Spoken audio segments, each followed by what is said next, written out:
হযরত দাউদ আলাইহিস সালামের মুজিজা ছিল, আল্লাহ রাব্বুল আলামিন তাকে মুজিজা দিয়েছিলেন, গলার সুন্দর আওয়াজ দিয়েছিলেন। তিনি যখন জাব্বুর শরীফ তেলাওয়াত করতেন, উড়ন্ত পাখিরা ওড়া বন্ধ করে চতুর্দিকে বসে আল্লাহর কালাম শুনত। তিনি লোহা দিয়ে অস্ত্র তৈরি করতেন। অস্ত্র বানাবার সময় আগুন দিয়ে লোহা পোড়ায় অস্ত্র বানাতে হয়। দাউদ আলাইহিস সালামের তার প্রয়োজন ছিল না। তিনি যখন লোহা হাতির ভিতরে নিয়ে চাপ দিতেন, লোহা পানি হয়ে আঙ্গুলের ফাঁক দিয়া গলে পড়ে যেত। এটা ছিল তার মুজিজা। হযরত সুলাইমান, আল্লাহ রাব্বুল আলামিন তাকে মুজিজা দান করলেন। কোরআনে কারীমের ভিতরে রব্বুল আলামিন বলেন, হযরত সুলাইমান আলাইহিস সালাম সকাল বেলায় বিনা মেশিনে বিনা ইঞ্জিনে তক্তার উপরে বসে যেতেন। তক্তা 1 মাসের পথ অতিক্রম করত। আবার সন্ধ্যা বেলায় বসতেন, এই তক্তা আর 1 মাসের পথ অতিক্রম করে যেত। ঈসা আলাইহিস সালামের মুজিজা ছিল, জন্মান্ধের চোখের উপরে হাত বুলিয়ে দিতেন, সঙ্গে সঙ্গে চোখ ভালো হয়ে যেত। কুষ্ঠব্যাধিগ্রস্ত লোকের গায়ে হাত বুলাতেন, সঙ্গে সঙ্গে কুষ্ঠব্যাধি ভালো হয়ে যেত। এই হলো তাদের মুজিজা। পয়গম্বরেরা বিদায় হয়ে গেলেন, মুজিজা বিদায় হয়ে গেল। দাউদ আলাইহিস সালাম বিদায় হলেন, মুজিজার সাথে নিয়ে গেলেন। তার উম্মতেরা ওই লোহাগুলি আর কেউ গলাতে পারে নাই, আজও কেউ গলাতে পারে না, হাত দিয়া চেপে ধরে। সুলাইমান আলাইহিস সালাম দুনিয়া থেকে বিদায় হয়ে গেছেন, মুজিজা নিয়ে কবরে চলে গেছেন। আজ আর তার অনুসারীরা অথবা দুনিয়ার কোন মানুষ বিনা ইঞ্জিনে তক্তায় বসে আর হাওয়ায় উঠতে পারবে না। মুসা আলাইহিস সালাম বিদায় হলেন, লাঠির মুজিজা চলে গেল। তার উম্মতেরা, তার অনুসারীরা কিয়ামত পর্যন্ত যদি 1000 বার চেষ্টা চালায়, লাঠিকে আর কোনোদিন সাপে পরিণত করতে পারবে না। ঈসা আলাইহিস সালাম, আল্লাহ রাব্বুল আলামিন তাকে উঠায় নিলেন, মুজিজা তিনি সাথে নিয়ে গেলেন। আজ তার কোটি কোটি শত শত কোটি উম্মতেরা, দুনিয়া যারা তার উম্মত দাবি করে খ্রিস্টানেরা, হাজারো যদি চেষ্টা চালায়, তবুও জন্মান্ধের চোখের উপরে হাত বুলিয়ে চোখ আর ভালো করতে পারবে না। কুষ্ঠব্যাধিগ্রস্ত লোকের গায়ে হাত বুলিয়ে কুষ্ঠব্যাধি ভালো করতে পারবে না। তার মানে হলো, নবীরা যে যা যত মুজিজা পেয়েছিলেন, জীবদ্দশায় মুজিজা কাজে লেগেছে। দুনিয়া থেকে বিদায় হয়েছেন, মুজিজার সাথে নিয়ে গেছেন। কিন্তু আপনার আমার নবী, বিশ্ব নবী জনাব মুহাম্মদ রাসূলুল্লাহ সাল্লাল্লাহু আলাইহি ওয়াসাল্লামের কাছে আল্লাহ রাব্বুল আলামিন তাকে যত মুজিজা দিয়েছিলেন, 3000-এর উপরে আল্লাহর নবীর মুজিজা ঘটেছিল 23 বছরের নবুয়তের জীবনে। তার মধ্যে শ্রেষ্ঠ মুজিজা হতেছে কোরআন মাজিদ। আল্লাহর নবী বিদায় হয়ে গেলেন, মুজিজা সাথে নিয়ে যান নাই, মুজিজা রেখে গেলেন দুনিয়ায়। কিয়ামত পর্যন্ত দুনিয়াবাসী, নবীর উম্মতেরা কোরআনের মুজিজা ব্যবহার করতে পারবে। কোরআনে কারীম রাসূল কারীম সাল্লাল্লাহু আলাইহি সাল্লামের জীবনের শ্রেষ্ঠ মুজিজা। মানুষ পাগল হয়ে গেছে কোরআন শুনে। সুতরাং কোরআনের বৈশিষ্ট্য সকল দিক থেকে এক অপূর্ব একটি কিতাবে পরিণত করেছে, যা মানুষকে চিরকাল বিস্ময় হতবাক করে দিয়েছে। কোরআনের আরেকটি বৈশিষ্ট্য হচ্ছে, কোরআন এক সময় নাজিল হয় নাই। 30 পারা কোরআন শরীফ একসাথে নাজিল হয়েছে না, কোরআন নাজিল হয়েছে আস্তে আস্তে, ধীরে ধীরে। কত বছর লাগলো? 23 বছরেরও কিছু বেশি সময় ধরে কোরআন ধীরে ধীরে রাসূল কারীম সাল্লাল্লাহু আলাইহি সাল্লামের কাছে অবতীর্ণ হয়েছে। এমনটি আর কোনো কিতাব হয়নি, যা আর কোনো ধর্মগ্রন্থ যারা অন্যরা দাবি করে, এরকম হয়নি। কোরআনে কারীমের আরেকটি বৈশিষ্ট্য হচ্ছে, যখন কাগজ ছিল না, ছাপাখানা ছিল না, এমনকি টেপ রেকর্ডার ছিল না, তখনকার নাজিলকৃত কিতাব যেভাবে নাজিল হয়েছিল সেইভাবে আজ পর্যন্ত অবিকল টিকে আছে, টিকে থাকবে ইলা ইয়াউমিল কিয়ামা। কিয়ামত পর্যন্ত কোরআনে কারীমের এই অকৃত্রিম অবিকৃত অবস্থায় কোরআনে কারীমের এই শান, এই বরকত টিকে থাকবে। এই জন্য কোরআন শরীফ হচ্ছে এই পৃথিবীর মহাবিশ্বের মহাবিস্ময়। কোরআন হচ্ছে পৃথিবীর মহাবিশ্বের মহাবিস্ময়। এর মর্যাদা সম্পর্কে রাসূল কারীম সাল্লাল্লাহু আলাইহি ওয়াসাল্লাম বলেছেন, ওয়ান উসমান রাদিয়াল্লাহু তাআলা আনহু আন্নাহু ক্বাল ক্বাল রাসূলুল্লাহ সাল্লাল্লাহু আলাইহি ওয়াসাল্লাম খায়রুকুম মান তাআল্লামাল কুরআন ওয়া আল্লামাহু রাওয়াহুল বুখারী। আল্লাহর নবী বলেন, তোমাদের মধ্যে সর্বোত্তম ব্যক্তি সেই, তোমাদের ভিতরে ভালো ব্যক্তি, উত্তম ব্যক্তি সেই যে ব্যক্তি নিজে কোরআন শেখে আর অন্যকে শেখায়। কোরআন যে শেখে আর অন্যকে যে শেখায়, সেই ব্যক্তি হলো তোমাদের মধ্যে সর্বোত্তম ব্যক্তি, ভালো ব্যক্তি। সুবহানাল্লাহ পড়েন। কোরআনে কারীমের এই মর্যাদা সম্পর্কে রাসূল করিম সাল্লাল্লাহু আলাইহি ওয়াসাল্লাম বলেছেন, দুই ব্যক্তিকে, দুই শ্রেণীর লোককে ঈর্ষা করা যায়। অমুকে বিরাট বাড়ি করেছে, সে বাড়ি থেকে হিংসা হয়, আমি এরকম বাড়ি করব, অমুকের মতো নেতা হব, অমুকের মতো বড় লোক হতে হবে। পরশ্রী কাতরতা অথবা ঈর্ষা করা, এরকমের ঈর্ষা করা জায়েজ নাই। রাসূলুল্লাহ বলেছেন দুই ব্যক্তির সঙ্গে ঈর্ষা করা যায়। আন ইবনে ওমর রাদিয়াল্লাহু তাআলা আনহু আন্নাহু قال قال رسول الله صلى الله عليه وسلم لا حسد الا على الاثنين। দুই ব্যক্তি ছাড়া অন্য কারো সাথে হিংসা করা যায় না, রিস্ক করা যায় না। কোন কোন ব্যক্তি? রাজুলুন আতাহুল্লাহুল কুরআন ফাহুয়া ইয়াকুমু বিহি আনা আল-লাইলি ওয়া আনা আন-নাহার। ওই ব্যক্তির সঙ্গে হিংসা করা যায়, হিংসা করা যায় যে ব্যক্তিকে আল্লাহ পাক কোরআনের ইলম দান করেছেন, সে ব্যক্তি দিন রাত কোরআন তেলাওয়াত করে, কোরআনের উপরে আমল করে, কোরআনের উপরে থাকে, মানুষকে কোরআনের দাওয়াত দেয়। ওই লোকের সাথে ঈর্ষা করা দরকার যে তার মতো হতে চায়। ওয়ারাজুলুন আতাহুল্লাহু মালান ফাহুয়া ইউনফিকু মিনহু আনা আল-লাইলি ওয়া আনা আন-নাহার। মুত্তাফাকুন আলাইহি, বুখারী মুসলিমের হাদিস। রাসূলুল্লাহ বলছেন অন্য আরেক ব্যক্তি হচ্ছে যে ব্যক্তিকে আল্লাহ পাক মাল দিয়েছেন, সম্পদ দিয়েছেন, ওই ব্যক্তি তার মাল আর সম্পদকে দিন রাত দুহাতে আল্লাহর রাস্তায় খরচ করে। তার মতো হওয়ার জন্য তার সাথে ঈর্ষা করা যেতে পারে। আমার বন্ধুগণ, এই কোরআন হচ্ছে এমন এক কিতাব যে কোরআনকে নিয়ে যারা অগ্রসর হয় আল্লাহ তাদেরকে বাড়ায় দেন, আর কোরআনের সাথে যারা হিংসা করে, বিদ্বেষ করে, আল্লাহ তাদেরকে অধঃপাতিত করে দেন। عن عمر بن الخطاب رضي الله تعالى عنه أنه قال قال رسول الله صلى الله عليه وسلم إن الله يرفع بهذا الكتاب أقواما ويضع به آخرين رواه مسلم। হযরত ওমর রাদিয়াল্লাহু তাআলা আনহু বলছেন যে আল্লাহ পাক এই কোরআনের সাহায্যে এক শ্রেণীর লোককে প্রতিষ্ঠিত করবেন দুনিয়ার বুকে, এবং আখিরাতেও আরেক শ্রেণীর লোককে করবেন অধঃপাতিত। যারা কোরআনের সাথে বিরোধিতা করবে, তারা যদি হিরো হয় আল্লাহ তাদেরকে জিরো বানাবেন। কি বানাবেন? জোরে কোন, জোরে কোন, কি বানাবেন? জিরো বানিয়ে দিবেন। আর কোরআনকে নিয়ে যারা আগ বাড়ে, তারা যদি জিরো হয় আল্লাহ পাক তাদেরকে কি বানায় দেন? কোরআনের সাথে বিরোধিতা আজকে নতুন কিছু নয়, আবহমান কাল থেকে কোরআনের সাথে চলছে বিরোধিতা। বিশ্বকবি, কবি সম্রাট আল্লামা ইকবাল, আল্লাহ তাকে জান্নাতুল ফেরদাউস নসিব করুন, সবাই বলুন আমিন। আল্লামা ইকবাল বলেছেন, সতীজা কর রহা হ্যায় আসল সে তাইমরোজ, সতীজা কর রহা হ্যায় আসল সে তাইমরোজ, চরাগে মুস্তফা বি সে শরারে বুলহবিস। মুহাম্মদ সাল্লাল্লাহু আলাইহি ওয়াসাল্লামের দীপ শিখার সাথে, আল্লাহর দ্বীনের সাথে আবু জাহাল, আবু লাহাবের অগ্নিস্ফুলিঙ্গের সংঘর্ষ আবহমান কাল থেকে লেগে এসেছে।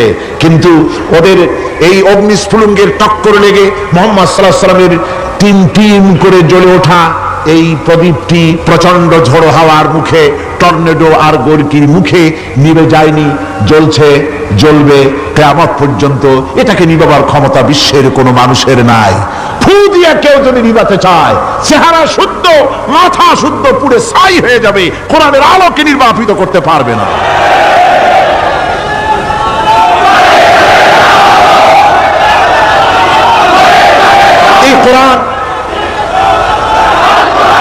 এই কোরআন যার সিনার ভিতরে থাকে, যার সিনার মধ্যে থাকে সে হয় সমৃদ্ধ, আর যার সিনার মধ্যে থাকে না সে হয় সবচাইতে ফকির আর এতিম। আল্লাহর নবী বলেছেন, ইন্নাল্লাযী লাইসা ফী জাওফিহি শাইউম মিনাল কুরআনি কাল বাইতিল খারিব। যেই দেহের ভিতরে কোরআন নাই, যেই দেহের ভিতরে, যেই সিনার ভিতরে কোরআন নাই, ওই মানুষটা হতেছে একটা সারা বাড়ির মতো, একটা উজাড় বাড়ির মতো, বিরান বাড়ির মতো। বিরান বাড়িতে কি থাকে? সারা বাড়িতে কি থাকে? কি কয়? না না, ভূত কিসে? খামোখাই ভয় পান আপনারা। ভূত বলে কিছু নাই। হ্যাঁ, শয়তান থাকে, জিন থাকে, তারপরে ওর মধ্যে আর কি থাকে? উতুম পেঁচা থাকে, ইঁদুর থাকে, তেলাপোকা থাকে, উই পোকা থাকে, বাঁদর থাকে, উল্লুক থাকে, সাপ থাকে। রাসূলুল্লাহর কথা দেখেন, কি সুন্দর কথা, সুবহানাল্লাহ সুবহানাল্লাহ। যে দেহের ভিতরে কোরআন নাই, সারা বাড়িতে যা থাকে, পুরো বাড়িতে যা থাকে, বিরাট বাড়িতে যা থাকে, যে দেহে কোরআন নাই সেই দেহের মধ্যে তাই থাকে। আজ দেখুন বাংলাদেশের শিক্ষাঙ্গনে, কলেজ ইউনিভার্সিটি গুলিতে কোরআন পড়ানো হয় না, বলেন ঠিক কিনা? আমাদের বিশ্ববিদ্যালয়গুলিতে কোরআন পড়ানো হয়, তাফসীর পড়ানো হয়, হাদিস পড়ানো হয় না। হাদিস কোরআন আল্লাহর কালাম পড়ানো হয় না বলে অবস্থা কি হয়েছে? হাদিস থেকে মিলাই নেন, ইন্নাল্লাযী লাইসা ফী জাওফিহি শাইয়্যুম মিনাল কুরআনি কাল বাইতিল খারিব। কোরআন নাই তো সারা বাড়ি, কোরআন নাই তো কি আছে? যে ঘরের মধ্যে মানুষ নাই, উল্লুক থাকে, ভাল্লুক থাকে, শয়তান থাকে, তেলাপোকা থাকে, ষাঁড়পোকা থাকে, হিংস্র প্রাণী ভরপুর থাকে। যে শিক্ষা প্রতিষ্ঠানে কোরআন পড়ানো হয় না, সেখানেও সন্ত্রাসীরা বাস করতে পারে, ভালো মানুষ টিকতে পারে না।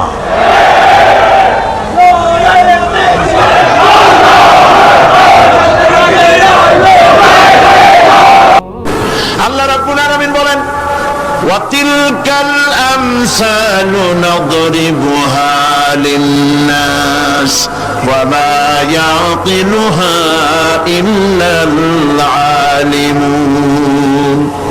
অসংখ্য দৃষ্টান্ত এই পৃথিবীর বুকে ছড়ায় রেখেছি। এসব দৃষ্টান্ত থেকে উপদেশ গ্রহণ করতে পারবে তারা, যাদেরকে আমি রব্বুল আলামিন জ্ঞান দান করেছি, যাদের জ্ঞান দিয়েছি। ওরা তো জ্ঞান পায় না, ওরা পাইছে বুদ্ধি। ওরা কি পেয়েছে?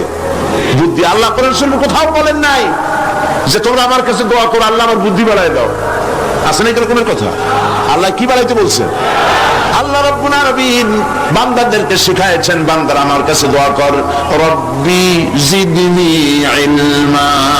পড়েন সবাই, রব্বি জিদনি ইলমা। আয় আমার রব, আয় আমার স্রষ্টা, তুমি আমার ইলমকে, আমার জ্ঞানকে বৃদ্ধি করে দাও। বলেন সুবহানাল্লাহ। সুতরাং আল্লাহ রাব্বুল আলামিন সম্পর্কে সামান্য লেখাপড়া যারা করে, ওরা আল্লাহরে বুঝবে কি করে? তবে আল্লাহ কোনো অ্যাকশন নেন না। পিঁপড়া সে যদি হাতির দেখে একটা ঠ্যাং উঁচু করে বলে, এই হাতি কত বড় একটা দেব, এরকম যদি একটা বেশকি দেয়, তাহলে হাতি কি পিঁপড়ারে তাড়িয়ে আসে নাকি? তাহলে তোমার মতো ছাগল পাগল কইলো যে আল্লাহ নাই, তাতে আল্লাহ কিছু আসে যায়? ওই ছাগল পাগল, কুকুর, ভেড়া, এগুলোর কোনো দাম নাই আল্লাহর কাছে, এগুলোর কোনো মূল্য নাই। আল্লাহ পাক বলেছেন, যারা আল্লাহরে অস্বীকার করে, যারা কাফের, তারা জানোয়ারের চাইতে নিকৃষ্ট। তারা হচ্ছে পৃথিবীর সমস্ত সৃষ্টি জগতের মধ্যে নিকৃষ্ট হচ্ছে তারা, যারা কাফের, যারা আল্লাহকে অস্বীকার করেছে। দেখুন কোরআন শরীফে আল্লাহ পাক এক জায়গায় বলেছেন, ওয়ালাকাদ জারা'না লি জাহান্নামা কাসীরাম মিনাল জিন্নি ওয়াল ইনস। আমি মানুষ এবং জিনেদের মধ্যে এক শ্রেণীর মানুষ আর জিনকে তৈরি করেছি জাহান্নামের জন্য। জাহান্নামের জন্য তারা তৈরি হয়েছে। কারা? লাহুম কুলুবুন লা ইয়াফকাহুনা বিহা, যাদেরকে অন্তঃকরণ দিয়েছি, এই অন্তঃকরণ দিয়ে সব বুঝলো, এই বিবেক দিয়ে সব বুঝলো, কিন্তু আমারে বুঝলো না, আমার সৃষ্টি বুঝলো না। ওয়ালাহুম আয়ুনুন লা ইউবসিরুনা বিহা, তাদের চোখ দিছি, কিন্তু চোখ দিয়ে সব দেখলো, আমার সৃষ্টি দেখে আমাকে চিনলো না। তাদের কান দিলাম, এ কান দিয়া সব শুনলো, কিন্তু মজলুম দুর্বলের ফরিয়াদ তাদের কানের মধ্যে ঢুকলো না। উলাইকা কাল আনআম, আল্লাহ পাক বলেন এগুলি হলো চতুষ্পদ। কি কোন আপনারা বলেন? কি জানোয়ার? কে বলতেছেন? আপনারা কি রাগ করতেছেন নাকি? আর রাগ করলে হবেটা কি? সৃষ্টি যিনি করেছেন, এই পদবাচ্যে বিশেষিত বিবেচিত করেছেন সেই আল্লাহ। আল্লাহ পাকই বলছেন, বিবেক দিলাম, আমাকে চিনলে না, চোখ দিলাম, আমার সৃষ্টি দেখে আমাকে উপলব্ধি করলে না, হেদায়েত পেলে না, কান দিলাম, হক শুনলে না, উলাইকা কাল আনআম, মালিক চেনো নাই, কাজী তুমি হচ্ছে চতুষ্পদ জানোয়ারের মতো। এ পর্যন্ত বললে না হয় হতো, কিন্তু আল্লাহ আরো একটু আগায় গেলেন। আল্লাহ পাক সামনে গিয়ে বললেন, বাল হোক আদাল, জানোয়ারের চাইতে নিকৃষ্ট। আমি এইটা বুঝি নাই, জানোয়ারের চাইতে নিকৃষ্ট আল্লাহ কইলেন কেন? পরে অনেক চিন্তা করে বুঝে আসলো। আল্লাহ পাক বলেছেন বুঝতে চেষ্টা করতে চাইলে আল্লাহ পাক বোঝার ব্যবস্থা করে দেন। সুবহানাল্লাহ। তো এটা কেন জানোয়ারের মতো হইল কেন? পরে চিন্তা করে দেখলাম যে বিষয়টা হচ্ছে মালিককে চেনা নিয়ে, আল্লাহকে চেনা নিয়ে। পশুতে কিন্তু মালিক চেনে, পশুতে মালিক চেনে। যেমন আপনারা বাড়িতে যদি কেউ কুকুর পোষেন, কুকুর পোষেন অনেকে, এই কুকুর পোষেন কেন? কুকুর পুষেছেন চোর ডাকাত যাতে বাড়িতে হামলা না করতে পারে, সেই জন্য কুকুর পুষেছেন। গভীর রাত্রে মানুষের পায়ের আওয়াজ পাওয়ার সাথে সাথে কুকুর তার ভাষায় বিরাট গর্জন করে ওঠে, ঠিক না? তার ভাষায় সে বলে, সে বলতে থাকে, তার ভাষায় সে বলে থাম, স্টপ, পরিচয় দে তুমি কে। এখন ওই লোকটা যদি মালিক হয়, বাড়ির মালিক, কুত্তার মালিক, তাহলে সে যখন বলে কুকুর একটা নাম রাখে, ডবলু বল্টু কিছু একটা রেখে দেয়, তো কুত্তার নাম ধরে কুত্তারে ডাক দিল থাম। কুত্তা তখন বলছে আমি তো ভুল করছি, এ তো আমার মালিক। কুত্তা তখন কাছে চলে যায়, গায়ে লেজ নাড়াইয়া গায়ে বুলাতে থাকে। লেজ নাড়ানো মানে কুত্তায় গ্রিন সিগন্যাল দিয়ে দিছে, আপনি যাইতে পারেন, আপনার কোনো অসুবিধা নেই বাড়িতে ঢোকার ব্যাপারে। তাহলে দেখা গেল কুত্তায় মালিক চেনে। কুত্তা কি করে? আবার যদি চোর আর ডাকাত আসে, তাহলে কুকুর ঘেউ করে ওঠার সঙ্গে সঙ্গে চোর বা ডাকাত আওয়াজ তো করতে পারবে না, তার মালিক জেগে উঠবে। দৌড়াতে গেলে আর উপায় নাই, কুত্তা আবার এখন আর লেজ নাড়বে না, চাম করে পড়বে এবং কামড়ায় ধরবে তার ঠ্যাং অথবা ঘাড়, ঠিক কিনা? তাহলে বোঝা গেল কুত্তায় শত্রুও চেনে, মালিকও চেনে। কিন্তু এক শ্রেণীর নাস্তিক, তথাকথিত এক শ্রেণীর বুদ্ধিজীবী যারা আল্লাহকে অস্বীকার করেছে, সব বুদ্ধিজীবী খারাপ তা না, কিছু বুদ্ধিজীবী তো নিশ্চয়ই ভালো, ঠিক কিনা বলেন? কিন্তু এক শ্রেণীর আছে যারা আল্লাহরে চেনে নাই, ওরা কিন্তু বাড়ির ওই গৃহপালিত ওই পশুর চাইতেও নিকৃষ্ট, বালহক আদাল জানোয়ারের চাইতেও নিকৃষ্ট। মালিককে চিনতে হবে। সেই মালিককে চেনার জন্য আল্লাহ রাব্বুল আলামিন কোরআনে কারীমের ভিতরে এই সূরাটির মধ্যে আল্লাহ পাক বলছেন আমার সাথে ব্যবসা করতে হবে, এবং প্রথম কাজ হচ্ছে আমাকে চেনা, আল্লাহকে চিনতে হবে। আল্লাহ আছেন তা বিশ্বাস করতে হবে। একটি কথার ভেতরে, একটি সত্য সূরার মধ্যে আল্লাহ পাক বিষয়টি ক্লিয়ার করেছেন। আল্লাহ পাক বলেছেন আল্লাহু আহাদ। সূরাটি মুখস্থ আছে কিনা? বলেন সবাই আমার সাথে, গলা ছেড়ে দিয়ে পুরুষের মতো। আল্লাহু আহাদ আল্লাহুস সামাদ লাম ইয়ালিদ ওয়া লাম ইউলাদ ওয়া লাম ইয়াকুল লাহু কুফুয়ান আহাদ। আল্লাহ পাক বলেন, বলো হে নবী আপনি বলুন আল্লাহ এক এবং একক, তিনি বেনিয়াস, কারো মুখাপেক্ষী তিনি নন, তিনি কাউকে জন্ম দেন নাই, তাকেও কেউ জন্ম দেয় নাই। আকাশ আর জমিনে আল্লাহ পাকের সমকক্ষ কেউ নাই। সুবহানাল্লাহ। এ হচ্ছে আমার আল্লাহ, এ হচ্ছে আমার আল্লাহ। কাউকে জন্ম দেন নাই, তিনিও কারো জন্মে হন নাই, তিনি কারো মুখাপেক্ষী নন, আকাশ আর জমিনে তার সমকক্ষ কেউ নাই। সুতরাং এই হচ্ছে আল্লাহ পাক, তার জাতকে, তার অস্তিত্বকে মানতে হবে, স্বীকার করতে হবে। এটা গেল এক নম্বর। দুই নম্বরের কথা হচ্ছে, যেহেতু ইমানের উপরে আমি ব্যাপক কথা আলোচনা করতে চাই ইনশাআল্লাহ, সেই জন্য খুব বেশি ব্যাখ্যা দিচ্ছি না। দুই নম্বরে হচ্ছে, আমি বলছিলাম কয়টা শব্দ? চারটে। এক নম্বর কি? আল্লাহর অস্তিত্ব। দুই নম্বরে হচ্ছে আল্লাহর গুণাবলী, গুণাবলীকে স্বীকার করা। পানিকে বিশ্বাস করতে হবে, পানি ডুবাই দিতে পারে, ভিজাইতে পারে, পানির এই ধর্ম সহকারে, এই শক্তি সহকারে পানিকে বিশ্বাস করতে হবে। পয়জনকে বিশ্বাস করতে হবে, তাকে পান করলে আমি মরে যেতে পারি, সাপে দংশন করলে মরে যেতে পারি, সাপকে এভাবে বিশ্বাস করতে হবে। বাঘকে বিশ্বাস করতে পারে, হতে হবে যে সে যে কোনো মুহূর্তে আমাকে হামলা করতে পারে। প্রত্যেক জিনিসের শক্তি সহকারে, আগুন সে জ্বালাতে পারে, পোড়াতে পারে, এই শক্তি সহকারে বিশ্বাস করতে হবে। আল্লাহরে বিশ্বাস করবেন কিভাবে? আল্লাহর গুণাবলী সহকারে। বলেন আল্লাহকে বিশ্বাস করবেন কিভাবে? তার গুণাবলী সহকারে বিশ্বাস করতে হবে। শুধু যদি বলেন আল্লাহকে বিশ্বাস করি, হবে না, আল্লাহর গুণ সহকারে বিশ্বাস করতে হবে। এক নম্বর গুণিত হচ্ছে আল্লাহ হচ্ছেন খালিক, তিনি হচ্ছেন স্রষ্টা। আল্লাহকে আমার স্রষ্টা, আমার রব, গোটা বিশ্বের রব, বিশাল আকাশের মালিক, জমিনের মালিক, বিস্তীর্ণ পৃথিবীর মালিক, সব কিছুর একচ্ছত্র মালিককে আল্লাহ পাককে স্রষ্টা হিসেবে মানতে হবে। তিনি সৃষ্টি করেছেন, তিনি রব, তিনি সৃষ্টি করেন, তিনি প্রতিপালন করেন, তিনি পূর্ণতায় পৌঁছে দেন। এই হিসাবে তাকে বিশ্বাস করতে হবে। গোটা সৃষ্টিকে প্রতিপালন করার জন্য পানি দরকার। এই পানির বন্দোবস্ত কে করেছেন? বলেন, কে করেছেন? এই পৃথিবীর 4 ভাগের 3 ভাগ কি? বলেন কি? পানি। আর 1 ভাগ স্থল। এই অতিরিক্ত পানি যে আল্লাহ বানালেন, 3 ভাগ পানি 1 ভাগ স্থল। এ পানি কি খামোখা বানিয়েছেন? না, এই পৃথিবীকে বাঁচায় রাখার জন্যই আল্লাহ পাক পানি বানায় রেখেছেন, অতিরিক্ত পানি বানাইছেন। আবার ওই পানি সব জায়গায় পৌঁছতে পারবে না বলে আল্লাহ বিরাট জলাধার বানিয়েছেন, সমুদ্র, মহাসমুদ্র, বিরাট বিরাট দরিয়া। এতে পানি সব জায়গায় পৌঁছবে না বলে আল্লাহ পাক আবার খাল বানিয়েছেন, নদী বানিয়েছেন, বিল বানিয়েছেন, হাওর বানিয়েছেন। মাটির পরতে পরতে আল্লাহ পাক পানি রেখে দিয়েছেন। সুবহানাল্লাহ।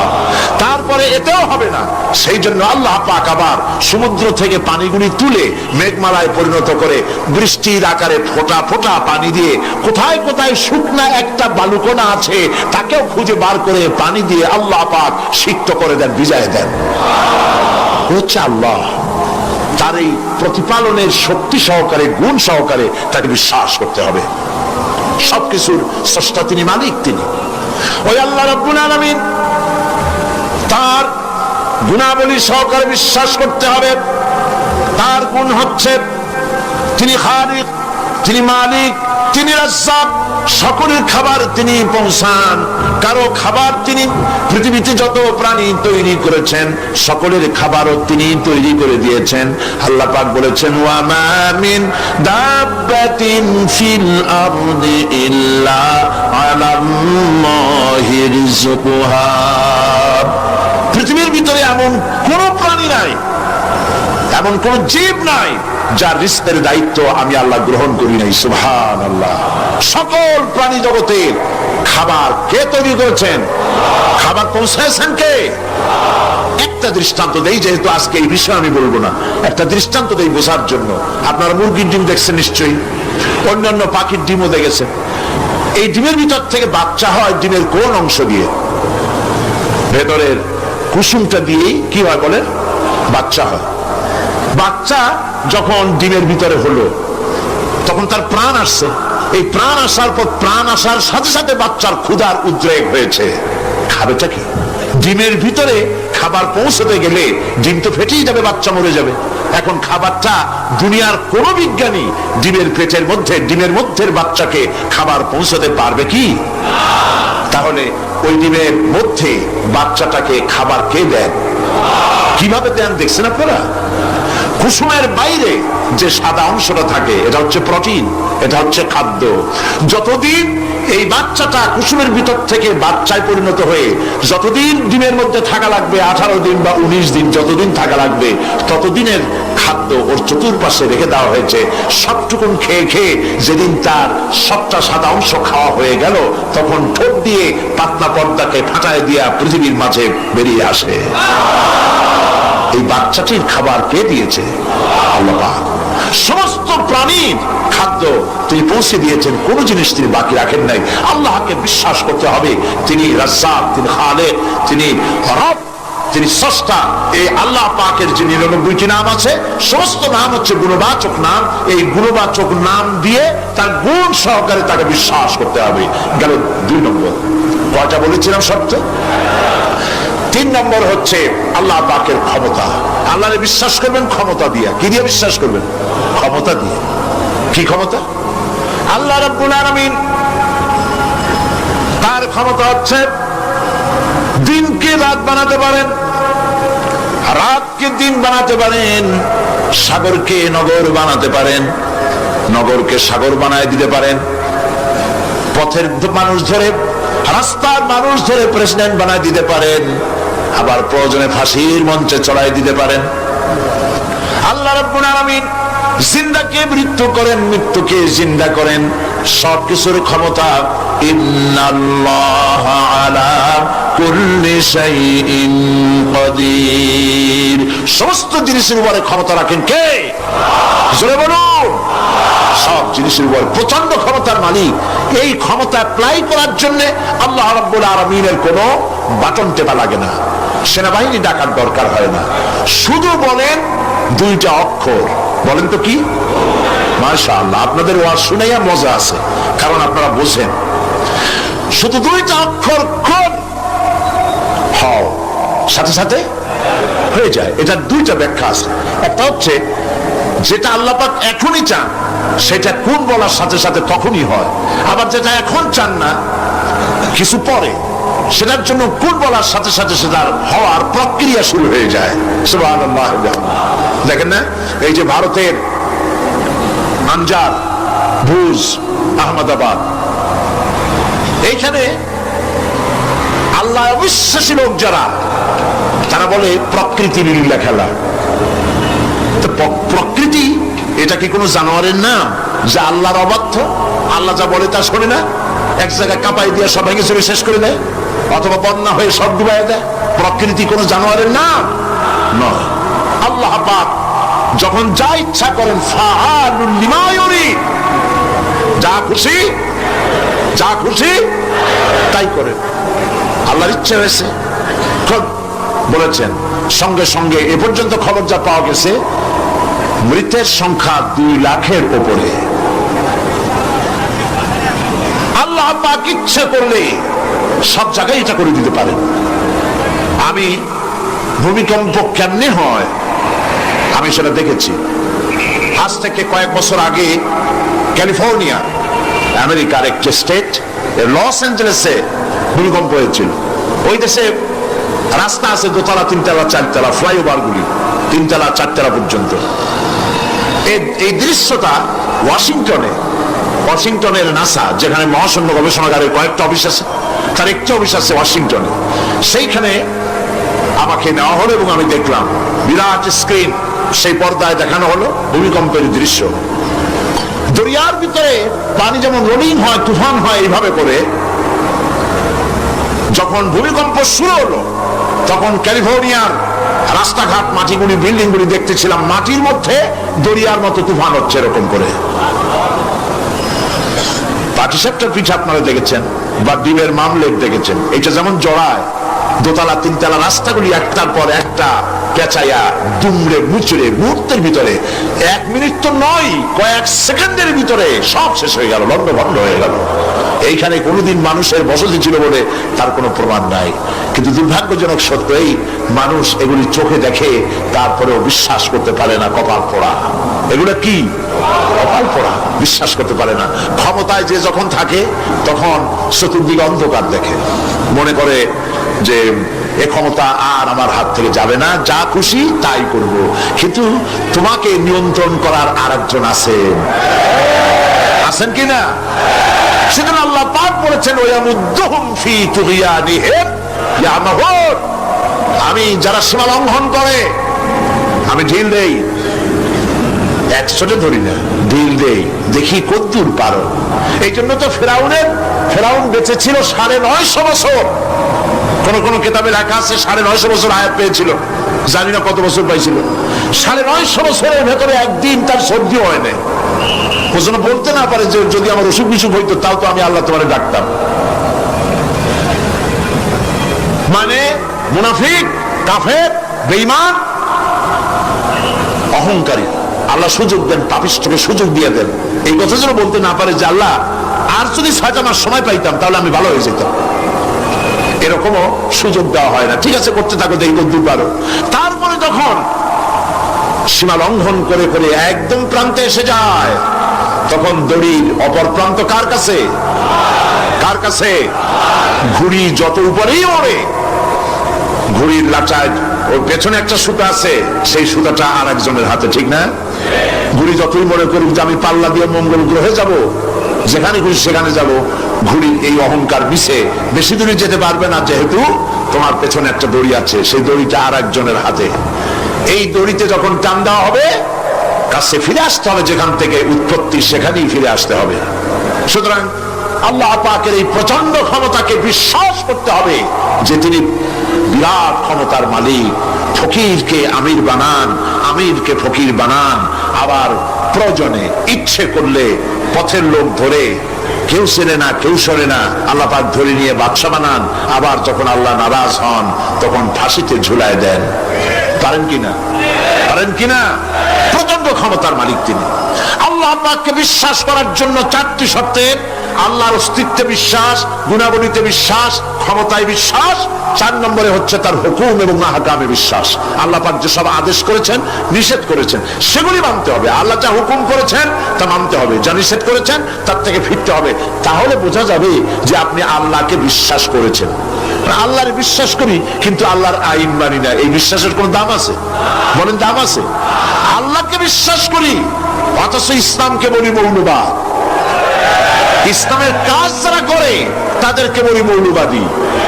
আর যাই হোক, এগুলো মুসলমান না, এগুলি মুনাফিক। এগুলি কি? এই জন্য আল্লাহ পাক বলছেন জাহান্নামের কঠিন শাস্তি থেকে বাঁচার জন্য আমার সাথে ব্যবসা করো। কার সাথে?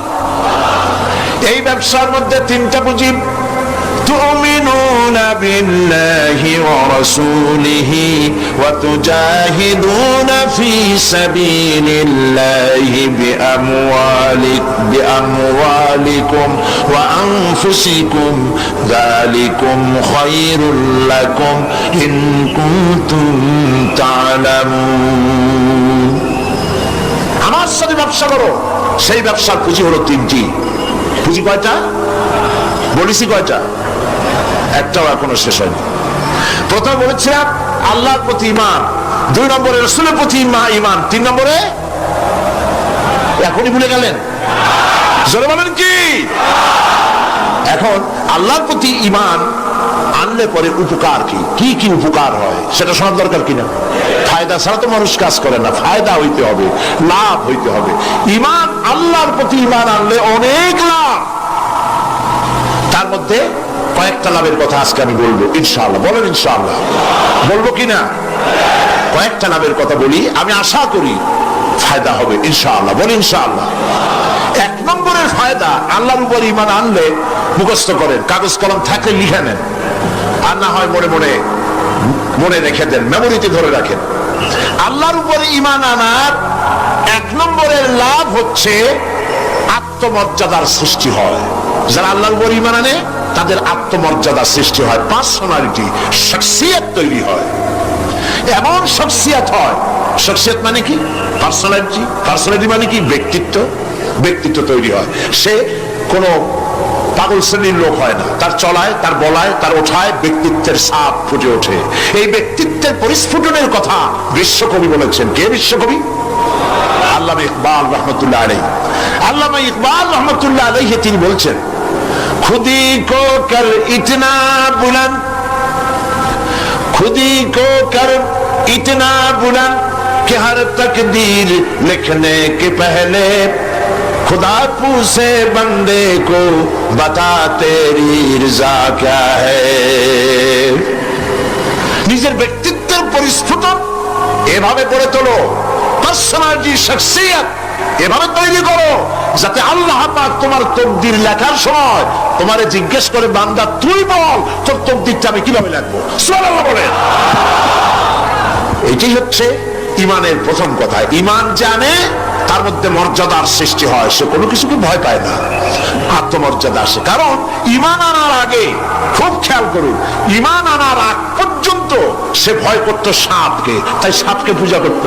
সে ভয় পেত পাথরকে, তাই পাথর পূজা করত। সে ভয় পেত সূর্যকে, তাই সূর্যকে পূজা করত। সে ভয় পেত পানিকে, তাই পানি পূজা করত। ভয় পেত আগুনকে, তাই আগুনকে পূজা করত। ভয় পেত বিরাট গাছ, ওইটারই পূজা করত। যেটা বড় ওইটারই পূজা করত। কিন্তু ও জানা নাই এর থেকে বড় এগুলি সৃষ্টি, এর থেকে যিনি সৃষ্টি করেছেন, সৃষ্টির শক্তি বেশি না স্রষ্টার শক্তি বেশি? তো পাগলের মতো এগুলোর সামনে মাথা নত করো কেন? এই জন্য ঈমান আনার আগে তার মধ্যে ব্যক্তিত্ব ছিল না। যেখানে যা দেখেছে মাথা নত করেছে, পূজা করেছে, অর্চনা করেছে, কিন্তু কোরআন তাকে শোনায়ছে ইন্নাল্লাযীনা তাদউনা মিন দুনিল্লাহি ইবাদুন আমসালুকুম। আল্লাহ পাক বলেন, আমাকে বাদ দিয়ে এরা যেই সব জিনিসের পূজা করে, মাথা নত করে এবং ওদের কাছে শক্তি আছে বলে মনে করে, তোমাদের জেনে রাখা উচিত ওরা তোমার মতো আমার গোলাম। আল্লাহর প্রতি ঈমান আনায় মানুষ বিনয় এবং বিনম্র প্রকাশ করে, সে অহংকারী হতে পারে না। আল্লাহর উপরে যে ঈমান আনে সে অহংকারী হইতে পারে না, কারণ আল্লাহ বলে দিয়েছে ইয়া মাশারাল জিন্নি ওয়াল ইনস ইন ইসতাতা'তুম আন তানফুযু মিন আকতারিস সামাওয়াতি ওয়াল আরদ ফানফুযু লা তানফুযুনা ইল্লা বিসুলতান। যারা অহংকারী, যারা স্বৈরাচারী, যারা জালিম, আল্লাহ পাক তাদেরকে বলছেন, হে পৃথিবীর মানুষেরা, জেনেরা, যদি সম্মান করতে পারো, আমার আইন ভালো লাগে না, আমার ইসলাম পছন্দ হয় না, আমার আলেম ভালো লাগে না, আমার কোরআন ভালো লাগে না, অবস্থা যদি এমনটি হয়, বেরিয়ে যাও, বেরিয়ে যাও। আমার সার্বভৌমত্বের ভেতর থেকে, আকাশের নিচের থেকে, জমিনের উপর থেকে বেরিয়ে যাও। ফানফুযু লা তানফুযু ইল্লা বিসুলতান। কোথায় যাও? পালাবার জায়গা নাই, বেরোতে পারবে না। আকাশ আর জমিন দিয়ে প্যাকেট করে রেখেছি, পালাবার জায়গা নাই। কোথায় যাইবা? জুলুমের হাত যত আছে করতে থাকো, আর আল্লাহ রাব্বুল আলামিন দেখতেছেন। সুতরাং ইমানদার ব্যক্তি, তার মধ্যে বিনয় আসে, বিনম্র হয়। সে পয়সা করে আসে বলে অহংকার করে না, কারণ আল্লাহ বলেছেন ওয়াল্লাহুল গানিয়্যু ওয়া আনতুমুল ফুকারা।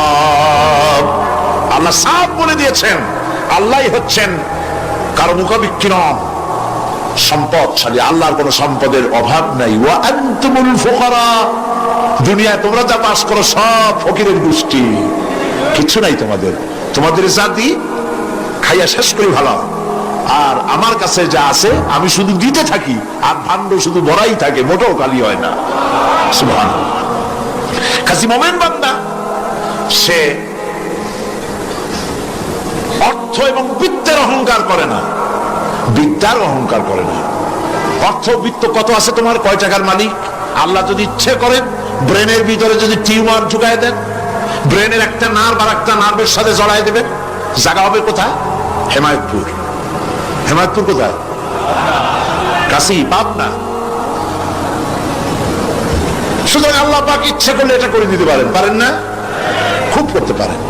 হার্টের ভেতরে ক্যান্সার দিয়ে দিতে পারেন, 14 গোষ্ঠী বিক্রি করলেও ডাক্তারের পয়সা হবে না।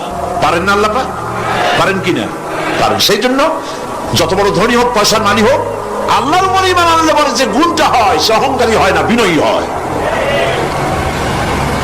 আল্লাহ রাব্বুল আলামিন কোরআনে কারীমের ভিতরে বলে দিয়েছেন লিল্লাহি মা ফিস সামাওয়াতি ওয়া মা ফিল আরদ। যারা সামান্য একটু রাজত্ব পাইয়া ছোট্ট ছোট্ট একটা দেশের প্রেসিডেন্ট, প্রধানমন্ত্রী, কি হনুরে, এরকম একটা ভাব। আর্মি হাতে, বিডিআর হাতে, পুলিশ হাতে, যা খুশি তাই করি না। আল্লাহ পাক বলছেন লিল্লাহি মা ফিস সামাওয়াতি ওয়া মা ফিল আরদ। আকাশ আর জমিনের একচ্ছত্র মালিকানা কার? চিল্লায় বলুন, আল্লাহ পাকের। সুতরাং তুমি মাপবারি করে কদ্দূর পারবা? বেশি দূর যেতে পারবে না। গ্রামে গোয়াল আছে, গরু রাখে যে জায়গায়, ওই জায়গাটার নাম কি? গোয়াল। গভীর রাত্রে গরুর মালিক শুনতে পাচ্ছে গোয়াল ঘরে খুব শব্দ হচ্ছে। রাখালকে ডেকে বলছে, দেখ তো কি, কিসের শব্দ? ওই যে দেখে এসে জবাব দিচ্ছে যে গোয়ালে যে 7টার শিং মোটা, তার গুতার চোটে ওই গোয়ালের মধ্যে যত গরু আছে কেউ টিকতে পারতেছে না, খালি গুতাইতেছে সমানে। মালিক কয় যে দীর্ঘদিন থেকে দেখতেছি এটার গুতার চোটে সমস্ত গরুগুলি অস্থির হয়ে যাচ্ছে, যা একটা মোটা দড়ি দিয়া, খাট্ট একটা দড়ি দিয়ে খুঁটির সাথে জড়ায় বান্ধে রাখ গলাটারে। মোটা একটা দড়ি দিয়া গলার সাথে খুঁটির সাথে যদি বান্ধা দেয়, এরপরে খালি ফোঁস করতে পারবে, গুতাইতে আর পারবে না। ঠিক অনুরূপ ভাবে কোন জনপদ থেকে, কোন দেশ থেকে যখন দেশের মানুষেরা, যখন দেশের নিরস্ত্র মানুষেরা, গরিব মানুষেরা যখন আল্লাহর দরবারে গভীর রাত্রে ফরিয়াদ তোলে, আল্লাহ জুলুমে অত্যাচারে জর্জরিত হয়ে গেলাম, মার খেতে খেতে শেষ হয়ে গেলাম, অত্যাচারে অত্যাচারিত হচ্ছি, চিৎকার করতে থাকে, আল্লাহ পাক তখন তার নজর দিয়ে দেখেন। আল্লাহ তো দেখতেই থাকেন সব সময়ের জন্য। আল্লাহ পাক কার কারণে এগুলি হচ্ছে আল্লাহ পাক টের পান। শিন কারো কারো মোটা হয়েছে, আজরাইলকে পাঠায় দেন, যাও খাটো দড়ি দিয়ে বাঁধে থো। খাটো দড়ি কোনটা বুঝছেন? 3 হাত, 3 হাত। কব কোনটা? খাটো দড়ি দিয়ে বাঁধে থো। সুতরাং কত বড় বড় রাজা বাদশাহ ক্ষমতা এলো, মানুষের উপরে জুলুম করলো, আল্লাহ পাক তার ইন্তেকাম নিয়েছেন। সেই আল্লাহ এখন আর নাই, নাউজুবিল্লাহ। সে আল্লাহ আছেন কিনা? পূর্ণ শক্তিতে বহাল কিনা? ওয়াল হাইয়ুল কাইয়্যুম। এমন অবস্থা নয় যে বাংলাদেশে কি হচ্ছে আর আল্লাহ টের পাচ্ছেন না। কি বলেন? আল্লাহ রাব্বুল আলামিন বলেন, লা তাখুযুহু সিনাতুন ওয়ালা নাওম। ঘুম নাই, তন্দ্রা নাই। কার? ঘুমানো না, তন্দ্রাও যান না। তন্দ্রা কারে কয়? জি,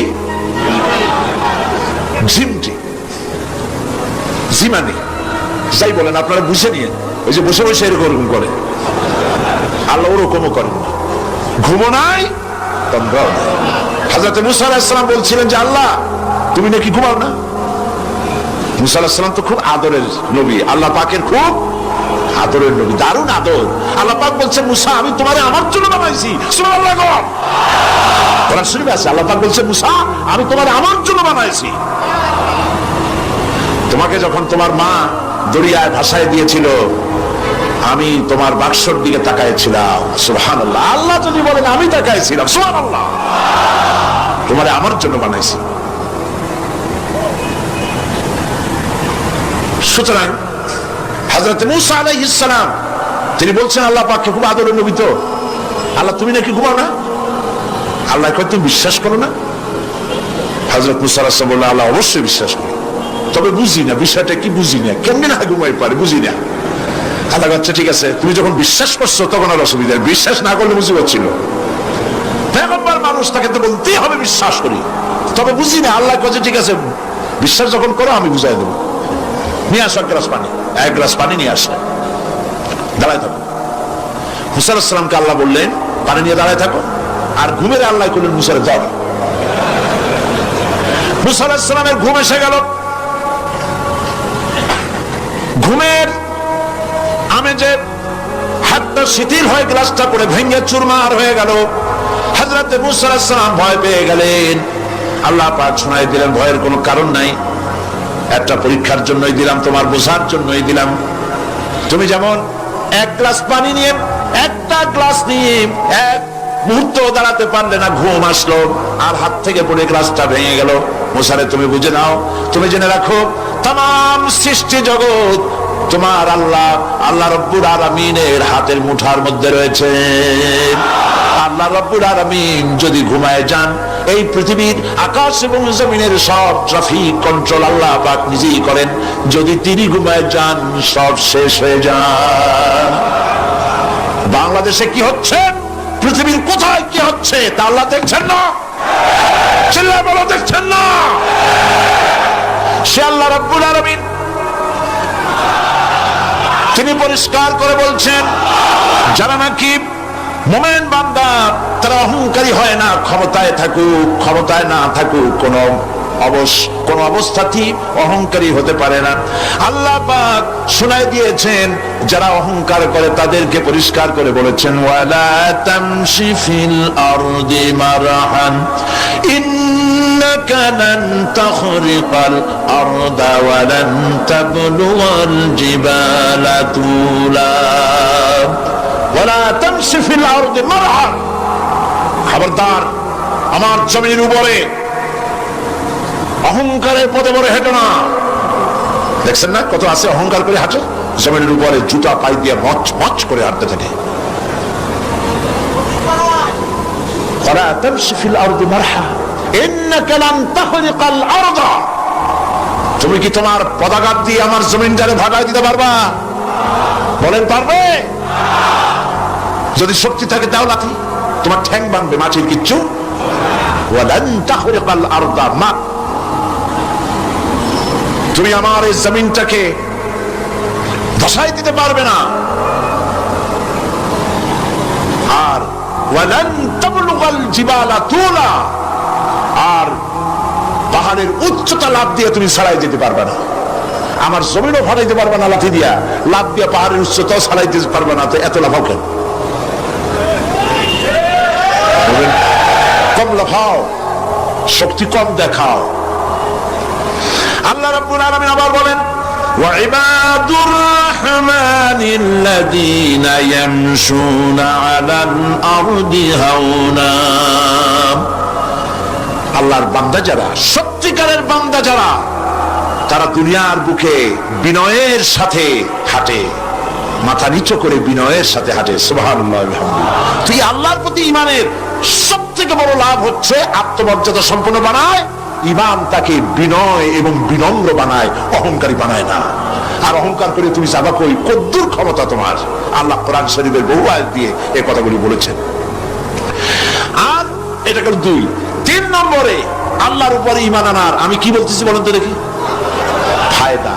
আল্লাহর উপরে ঈমান আনার তিন নম্বরের ফায়দা হলো মুমিন ব্যক্তির মধ্যে বীরত্ব এবং নির্ভীক ভাব তার মধ্যে এসে যায়।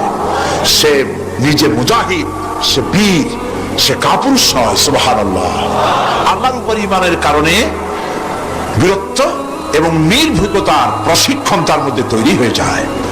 কারণ মানুষের সবচেয়ে বড় ভয় হলো মৌতের। বলেন তো দেখি বড় ভয় কিসের? বলেন সবাই। আর যারা বললেন না তারা, তাদের মৌতের কোনো ভয় নেই। মৌতের ভয় আছে কিনা? আছে। কিন্তু ভয় করে যাবেন কই? ভয় তো সেইটাই করা যায় যেটাকে ভয় করে এড়ানো যায়। এখন মৃত্যুকে ভয় করে আপনি কি এড়াইতে পারবেন? পারবেন? আল্লাহ পাক বলছেন মুমিন নির্ভীক হবে, বীরত্বে পরিপূর্ণ হবে, কাপুরুষ হবে না, মৌতের ভয়তে পালায়ে বেড়াবে না। আল্লাহ পাক বলছেন কুল ইন্নাল মাউতাল্লাযীনা তাফিররুনা মিনহু ফাইন্নাহু মুলাকীকুম। মরণ থেকে পালাও তুমি, মরণ তোমায় লইবে ঘিরি, যদিও সুদূর আকাশ পানে, লুকাও সেথায় লাগিয়ে সিঁড়ি। এ মহারোগের চিকিৎসক নাই, নাই সে ঔষধ জগতে, খুঁজিয়া কাতর হইলে কি হবে, পারিবে না তারে ফিরাতে। মৃত্যু যখন তোমার এসেই যাবে, তোমাকে মৌতের হাত থেকে কেউ রেহাই দিতে পারবে না। মৃত্যু তোমার হবেই। সুতরাং মৌত যখন হবে তখন তাকে ভয় করে তো কোনো লাভ নাই। আর মৃত্যু কোথায় হবে, কখন হবে, আমরা কেউ জানি না। জানেন?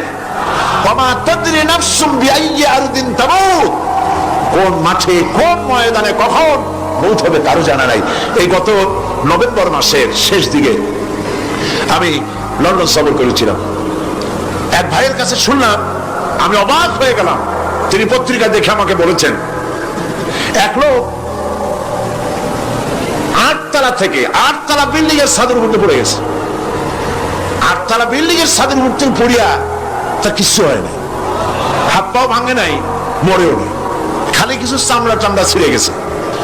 তাড়াতাড়ি অ্যাম্বুলেন্স আসছে, অ্যাম্বুলেন্সে তাকে নিয়ে গেছে, হসপিটালে নিয়ে যাবে চামড়াগুলো সেলাই করে দেওয়ার জন্য। অ্যাম্বুলেন্সে উঠাইয়া তাড়াতাড়ি অ্যাম্বুলেন্স আসছে।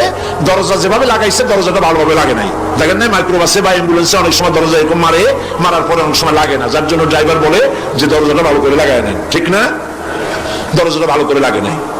সামনে চলতে গিয়ে এই গাড়িটার ব্রেক কষতে হয়েছে ড্রাইভারের কোনো কারণে। যেই না ব্রেক কষেছে আর অমনি দরজা যেটা লাগছিল না ভালো করে দরজাটা খুলে গেল। আর রুগীটা আটতলা কাছে পড়ছিল, ওইটা ছিল পাশে, সে ছিটকে গিয়ে রাস্তায় পড়লো, আর একটা বাস সামনের থেকে এসে মাটিতে তার রিসাপটা করে দিয়ে চলে গেল। শুনিয়া আমার মুখ থেকে বেরিয়ে গেল আল্লাহু আকবার, বলেন আল্লাহু আকবার। কি আল্লাহ পাকের কি প্রচন্ড ক্ষমতা, কি ইচ্ছা তার। মৃত্যুর জন্য সময় লাগবে, জায়গাও লাগবে, দুটো জিনিস এক হতে হবে। আল্লাহর যাকে যে মৃত্যু দিবেন, মৃত্যুর জন্য সময় এবং জায়গা দুটোর কম্বিনেশন হতে হবে। আটতলা থেকে পড়বে ঠিক, কিন্তু মরবে না। আজরাইল অপেক্ষা করতেছে রাস্তায়, বাস আসবে যখন। আটতলা থেকে পড়লো, অবিশ্বাস্য ভাবে লোকটা বেঁচে গেল, আর হসপিটালে তার যাওয়া হলো না। গাড়ির দরজা খুললো, রাস্তা দিয়ে পড়লো, আজরাইল দ্রুত তার কাম সেরে চলে গেল। সুতরাং মোমেন ব্যক্তি আল্লাহর উপর ঈমান আনার কারণে দুর্জয় মনোবল সৃষ্টি হয়।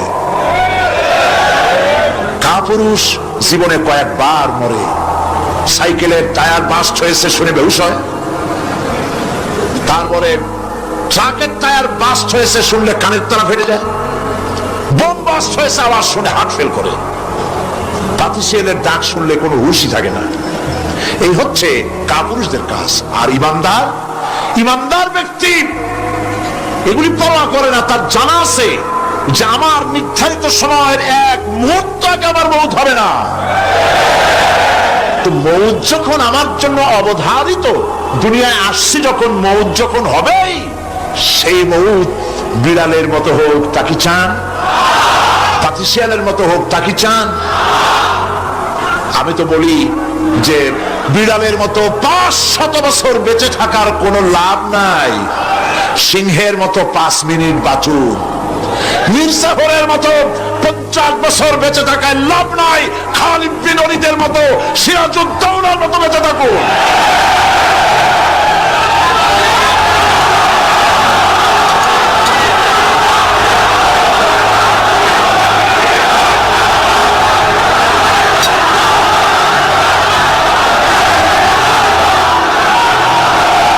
বসেন, আপনারা যদি দাঁড়ায় যান তাহলে আমি করবো কি?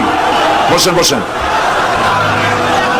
সেই জন্য এই ক্ষণস্থায়ী জীবনকে কেন সেই অনন্ত সুখময় জীবনের জন্য উৎসর্গ করে দেব না, যা আল্লাহর কাছে পাওয়া যাবে কিয়ামতের দিন। দেখেন, মৃত্যু হওয়া উচিত মুসলমানদের, শাহাদাতের মৌত হওয়া উচিত। কি মৌত হওয়া উচিত? আল্লাহকে আজকে প্রাণ খুলে বলি, আল্লাহ জীবন তো নিবাই, সুতরাং জীবন যখন নিবা, মৌতটা শাহাদাতের মৌত তুমি আমাদের দান করে দিও। কাপুরুষের মতো মরতে চাই না, শাহাদাতের মৌত চাই। সুবহানাল্লাহ বলেন, আমিন বলেন। মুমিন ব্যক্তি তার বড় ফায়দা, সে সাহসী হয়। সুবহানাল্লাহ বলেন। দেখেন, বুখারী শরীফের হাদিস, যুদ্ধের জন্য, বদরের যুদ্ধ, রাসূল সাল্লাল্লাহু আলাইহি ওয়াসাল্লাম সৈন্যদেরকে রিক্রুট করছেন, কিন্তু কথা বলতে গিয়ে রাসূল করিম সাল্লাল্লাহু আলাইহি ওয়াসাল্লাম দাওয়াত দিচ্ছেন, কিন্তু মনে মনে চিন্তাও করছেন যে সামান্য কিছু লোক, অস্ত্রপাতি কম, এই জিহাদের অবস্থাটা তারা কিভাবে নেবে। একজন যুবক সাহাবী দাঁড়ায় গেলেন, তার নাম মিকদাদ রাদিয়াল্লাহু তাআলা আনহু। যুবক, এই পৃথিবীতে যুবকদের ইসলামের সবচাইতে অবদান কাদের? চিল্লায় বলো। যুবকদের অবদান সবচাইতে বেশি। হযরত মিকদাদ রাদিয়াল্লাহু তাআলা আনহু তিনি দাঁড়ায় গেলেন, তিনি বললেন, ইমদি বিনা ইয়া রাসূলুল্লাহ হাইসুমা তাশা। হাদিস, হে রাসূল, আপনি আমাদেরকে নিয়ে চলুন। কত সৈন্য তারা আসতেছে, কত অস্ত্র নিয়ে আসতেছে, এটা আমাদের ভাববার বিষয় নয়। আপনি আমাদের নিয়ে চলুন, হাইসুমা তাশা, আয় হাইসুমা আমারাকাল্লাহ, আল্লাহ আপনাকে যেদিকে আমাদের নিয়ে যাইতে কয়, আপনি সেই দিকে আমাদের নিয়ে চলুন। ইন্না লা নাকুলু লাকা কামা ক্বালা বনু ইসরাঈল লিমূসা আলাইহিস সালাম, ইযহাব আনতা ওয়া রাব্বুকা ফাকাতিলা ইন্না হাহুনা কাঈদুন। অর্থাৎ, হে রাসূল, আমরা বনী ইসরাঈলের মতো বলবো না। শুনেন, আমরা বনী ইসরাঈলের মতো বলবো না যে মুসা তুমি এবং তোমার আল্লাহ এই দুইজনে গিয়ে ফেরাউনের বিরুদ্ধে যুদ্ধ করো, আমরা যাবো না, আমরা বসে থাকবো। এই কথা আমরা বলবো না। আমরা মুসা আলাইহিস সালামের উম্মত নই, আমরা মুহাম্মদ সাল্লাল্লাহু আলাইহি ওয়াসাল্লামের উম্মত। বরং আমরা বলবো বাল ইযহাব আনতা ওয়া রাব্বুকা ফাকাতিলা ইন্না মাকুমা মুকাতিলুন। বরং আমরা বলবো আপনি চলুন, আমরা আপনার সাথে আল্লাহর হুকুম মাফিক লড়বো, জিহাদ করব। ততক্ষণ পর্যন্ত মা দামাত আইনুম মিন্না তাতাররাফ, যতক্ষণ পর্যন্ত আমাদের চোখের পাতা নড়তে থাকে ততক্ষণ আপনার সাথে থেকে কাফেরের বিরুদ্ধে লড়াই করে যাব। জীবনের পরোয়া তারা করেন নাই, জীবনের পরোয়া করেননি। হুজুর সাল্লাল্লাহু আলাইহি ওয়াসাল্লাম দারুণ ভাবে খুশি হয়ে গেলেন। হুজুর হেজিটেট ফিল করছিলেন যে এই সামান্য কিছু লোক, অস্ত্র নাই পাতি নাই, এতগুলি লোকের বিরুদ্ধে যুদ্ধ করতে যাবে।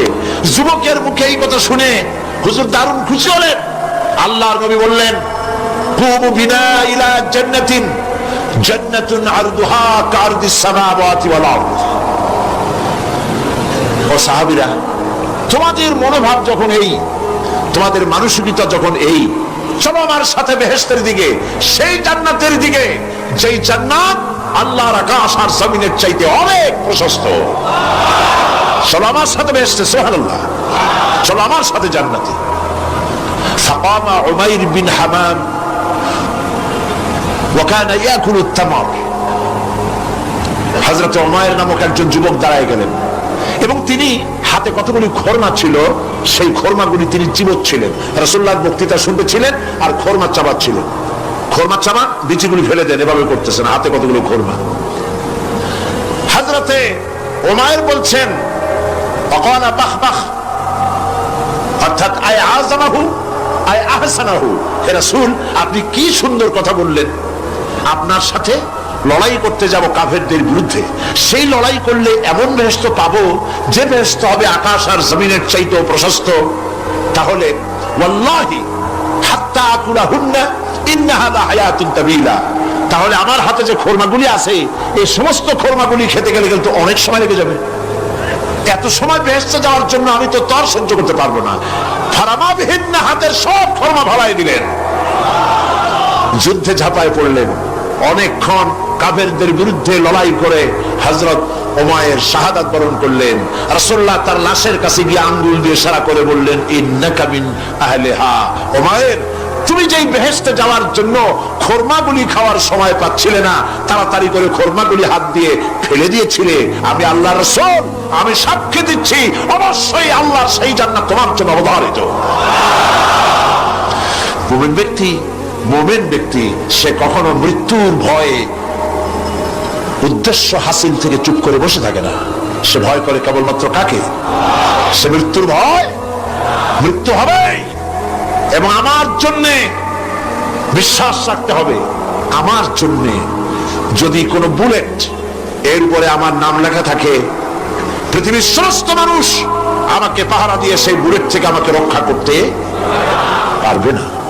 আর যদি কোনো বুলেটে আমার নাম লেখা না থাকে, সারা পৃথিবীর সমস্ত মানুষ বৃষ্টির মতো গুলি বর্ষণ করলেও একটি গুলিও আমাকে বিদ্ধ করতে পারবে না। এটার নাম হলো ঈমান। এটার নাম কি? এই ঈমান পেলাম কোথায়? কোথায় পেলাম? কোরআন শরীফে। কোথায় পেয়েছি? আল্লাহ রাব্বুল আলামিন বলেন ওয়ামা হুম বিদাররিনা বিহি মিন আহাদিন ইল্লা বিইজনিল্লাহ। একথা সুস্পষ্ট, আল্লাহর অনুমতি ব্যতিরেকে বান্দার কোনো ক্ষতি সাধন কেউ করতে পারে না। জোরে বলেন সুবহানাল্লাহ। কেউ কারো কোনো ক্ষতি করতে পারবে না। যেটা ক্ষতি যদি কিছু থাকে কিসমতে, ওটা তো মুকদ্দার ছিল, তকদির ছিল, সেটাই হবে, এর বাইরে কিছুই হবে না। সুতরাং মুমিন ব্যক্তি সে সাহসী হবে, সে কখনো চিন্তা করবে না মৃত্যুর ভয়ের। উদ্দেশ্য হাসিলের জন্য হয় শরীরের পতন, না হয় মন্ত্রের সাধন, ডু অর ডাই, সে আল্লাহর জন্য তার জীবন দিতে প্রস্তুত থাকবে। কারণ আল্লাহ রাব্বুল আলামিন বলেছেন ইন্নাল্লাহা আশতারা মিনাল মুমিনিনা আনফুসাহুম ওয়া আমওয়ালাহুম বিআন্না লাহুমুল জান্নাহ। আল্লাহ পাক বলেন আমি আমার মুমিনের জান আর মালকে আমি খরিদ করে নিয়েছি, বিনিময়ে আমার বান্দাকে আমার জান্নাত দান করে দিয়েছি। জোরে কোন সুবহানাল্লাহ। মুমিনের জান আর মালকে নিয়েছেন, বিনিময় কি দেবেন? জান্নাত দান করে দিলেন। এটা হলো মুমিনদের আল্লাহর প্রতি ঈমান আনার জন্য 3 নম্বরের কোয়ালিটি। 4th নম্বরে আল্লাহর উপর ঈমান আনলে 4 নম্বরের যে ফায়দাটা, সে ফায়দা হচ্ছে আশাবাদ এবং মানসিক প্রশান্তি। আল্লাহর প্রতি একটা নির্ভরতা এবং আশার সৃষ্টি হয়ে যায়, সে কখনো নিরাশ হয় না।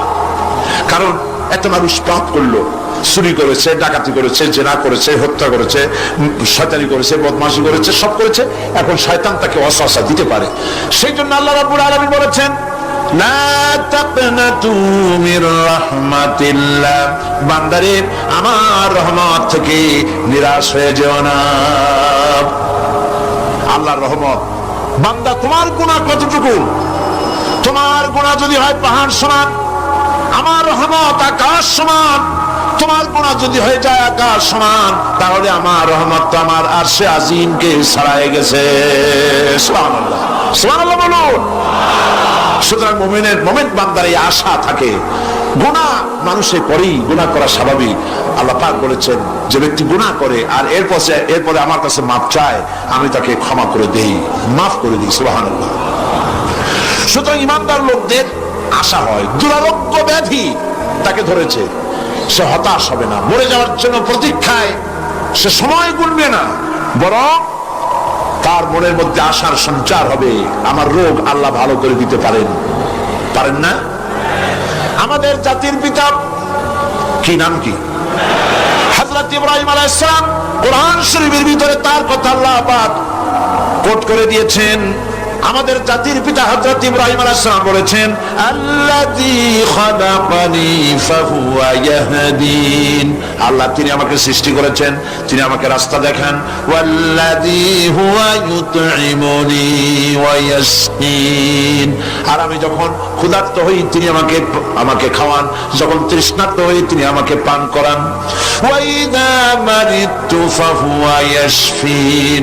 আর যখন আমি অসুস্থ হই, রোগাক্রান্ত হই, আল্লাহ রাব্বুল আলামিন তখন আমাকে রোগ মুক্ত করে দেন। সুবহানাল্লাহ। আমার অসুখ হলে কে রোগ মুক্ত করেন? সুতরাং দীর্ঘস্থায়ী কোনো রোগ হয়েছে, মুমিন হতাশ হবে না, মুমিন হতাশ হবে না। হতাশ হয় কেবলমাত্র কাফের। হতাশ হয় কে? মুমিন কখনো হতাশ হয় না। হতাশ হয় ইমানের পরিপন্থী কাজ। আল্লাহ পাক বলেছেন, লা তাকনাতু মির রাহমাতিল্লাহ, আমার রহমত থেকে মায়ুস হও না। দেখেন হযরত আইয়ুব আলাইহিস সালামের কত বড় রোগ হয়েছে, শরীর পোকায় ধরেছে, জর্জরিত হয়েছে, দুর্গন্ধ হয়েছে, গ্রামের লোকেরা তাকে বের করে দিয়েছে, স্ত্রী পুত্র পরিজন সব চলে গিয়েছে। এমনকি জিহ্বায় যখন পোকা ধরল, হযরত আইয়ুব আলাইহিস সালাম আল্লাহ রাব্বুল আলামিনের দরবারে ফরিয়াদ করলেন, আন্নী মাসসানিয়াদ-দুররু ওয়া আনতা আরহামুর রাহিমিন। আয় আল্লাহ, আমি অসুস্থ হয়ে পড়েছি, আমি রোগাক্রান্ত হয়েছি, আর তোমার নাম রহমান রহিম, তুমি আমাকে রোগ মুক্ত করো।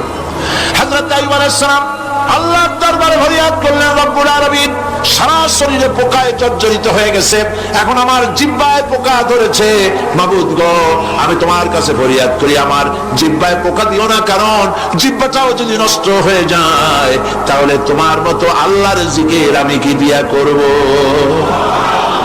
হযরত আইয়ুব আলাইহিস সালাম আল্লাহ পাকের কাছে যখন এ ধরনের ফরিয়াদ জানালেন, রব্বুল আলামিন তাকে তার রোগ মুক্ত করে দিলেন, তার স্ত্রী পুত্র সব আল্লাহ রব্বুল আলামিন ফিরাইয়া দিলেন। সুবহানাল্লাহ। সুতরাং মুমিন ব্যক্তি, কোরআন শরীফে সব আছে, কোরআনের মতো শ্রেষ্ঠ ওয়াজের কিতাব পৃথিবীতে আর শুধু বোঝার দরকার। বিপদে, যত বড় বিপদ আসুক, কোন বিপদে মুমিন ধৈর্য হারাবে না। হযরত ইয়াকুব আলাইহিস সালামের ছেলে ইউসুফ আলাইহিস সালামকে যখন তিনি হারায় ফেললেন, তিনি অধৈর্য হয়ে গেছিলেন নাকি? অধৈর্য হন নাই। কারণ আমি আমার বক্তৃতার সূচনায় বলেছি, আমরা কল্যাণ বুঝি না, অকল্যাণও বুঝি না। কোন বিপদ আসতে পারে আমরা হয়রান হয়ে যাই, কিন্তু বিপদের মধ্যে কল্যাণ আছে আমরা তা বুঝতে পারি না। কথা বুঝে আসছে? হযরত ইউসুফ আলাইহিস সালামকে কুয়ার ভিতরে ফেলে দেওয়া হলো। 11 ভাই মনে করেছে কুয়ার ভিতরে ফেলে দিয়া ইউসুফ আলাইহিস সালামকে মেরে ফেললাম, কিন্তু তারা বোঝে নাই আসল কামটা কি হয়েছে। এটা তো কুয়া নয়, এটা একটা টানেল, এটা একটা সুড়ঙ্গ। একদিকে কেনান হলো তার এক মুখ, ওই সুড়ঙ্গের এক মুখ হলো কেনানের, আমি ইউসুফ আলাইহিস সালামকে ফেলে দেওয়া হলো কুয়ার ভিতরে মারার জন্য, কিন্তু আল্লাহ পাকের ইচ্ছা ইউসুফ আলাইহিস সালাম মরবে না। এই টানেলের অপর প্রান্ত মিশরের সিংহাসনের টানেলের এপার দিয়া ইউসুফ আলাইহিস সালামকে ঢুকালেন, অপর প্রান্তে মিশরের সিংহাসনে ইউসুফকে আল্লাহ বসায়া দিলেন। হযরত ইয়াকুব ছেলের জন্য অধৈর্য হলেন না। যখন তিনি খবর পেলেন ছেলে বাঘে খেয়ে ফেলেছে, তিনি তখন বলেছেন ফাসাবরুন জামিলুন আসাল্লাহু আইয়াতিয়ানি বিহিম জামিআ ইন্নাহু হুয়াল আলিমুল হাকীম। ফাসাবরুন জামিল, আমি উত্তম ভাবে ধৈর্য ধারণ করলাম এবং আমি বিশ্বাস করি আল্লাহ রাব্বুল আলামিন আমার হারানো সবকিছু আমাকে ফিরিয়ে দিবেন। বহু বছর পর যখন হযরত ইউসুফ আলাইহিস সালাম প্রেসিডেন্ট হয়েছেন মিশরের, 11 ভাই গেল সেখানে সাহায্য আনার জন্য। সেই ঘটনা তো শোনাবো না, এমনি বলে যাচ্ছি। এরপরে তিনি তাদেরকে পরিচয় দিলেন, ওরা ভয় পেয়ে গেল। তিনি বললেন ভয়ের কোনো কারণ নাই, লা তাসরিবা আলাইকুমুল ইয়াউম, আজকে আমি কোনো প্রতিশোধ তোমাদের নেব না। সুবহানাল্লাহ। এর নাম পয়গম্বর, এর নাম কি? আল্লাহর নবী। আমি আজকে কোনো প্রতিশোধ তোমাদের নেব না, তোমরা যাও। পিতার অবস্থা তিনি জানলেন, কাঁদতে কাঁদতে পিতার চোখ দুটো নষ্ট হয়ে গেছে। ইয়াকুব আলাইহিস সালাম, হযরত ইউসুফ আলাইহিস সালাম বললেন যাও। নিজের জামাটা খুললেন, গায়ের জামা খুলে বললেন ভাইরা আমার এই জামা নিয়ে যাও, আর আমার আব্বার চোখের উপরে এই জামাটা রেখে দিও। ছেলেরা যখন হযরত ইউসুফ আলাইহিস সালামের জামা নিয়ে মিশর থেকে রওনা করেছে, গল্প নয়, উপন্যাস নয়, আল্লাহ পাক কোরআন শরীফের সূরা ইউসুফে বলেছেন জামা নিয়ে মিশর থেকে রওনা করেছেন। কোথায় মিশর আর কোথায় কেনান? কেনানে বসে হযরত ইয়াকুব আলাইহিস সালাম বলছেন তোমরা যদি আমাকে মতিভ্রম পাগল যদি মনে না করো তাহলে একটা কথা বলি, আমার নাকে এখন আমি ইউসুফের গন্ধ পেতেছি। তোমরা যদি আমাকে মতিভ্রম না করো তাহলে আমি বলি আমি কিন্তু ইউসুফের গন্ধ পেতেছি। সুবহানাল্লাহ। হযরত ইউসুফ আলাইহিস সালামের জামা এনে ভাইরা যখন হযরত ইউসুফের চোখের উপরে রেখে দিলেন, হযরত ইয়াকুবের দুটো চোখ সাথে সাথে আল্লাহ ভালো করে দিলেন। ফাসাবরুন জামিল, ধৈর্য ধরো। ঈমানদার ব্যক্তি আশার উপরে তার জীবন বাঁচে, কারণ যত বড় বিপদ আসুক না কেন আশ্রয় পাওয়ার একটা জায়গা আছে, তার নাম হলো আল্লাহ। নাম কি? বলেন আল্লাহ। সবাই বলেন আল্লাহ আল্লাহ আল্লাহ আল্লাহ। হযরত ইউনূস আলাইহিস সালাম মাছটাকে গিলে ফেলে দিল, মাছটাকে গিলে মাটির অতল তলদেশে চলে গেছে। এত বড় বিপদ পৃথিবীর কোন মানুষের হতে পারে নাকি? বলেন, কি বলেন? মাছের পেটের ভিতরে জানালা নাই, দরজা নাই, বেরোবার কোনো পথ নাই, মাছ গেছে পানির অতল তলদেশ। আল্লাহ পাক কোরআন শরীফের ভিতরে মানুষকে শোনান, আল্লাহ ওয়াজ করছেন। সুবহানাল্লাহ বলেন। আল্লাহ পৃথিবীর মানুষকে ওয়াজ করছেন, দুনিয়ার মানুষকে শোনান। আমার ইউনূস তো ধৈর্য হারা হয় নাই।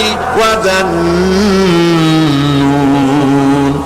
ইয যাহাবা মুগাদিবান ফাযান্না আন লান নাকদির আলাইহি ফানাদা ফিয-যুলুমাতি আন লা ইলাহা ইল্লা আনতা সুবহানাকা ইন্নী কুনতু মিনাজ জালিমিন।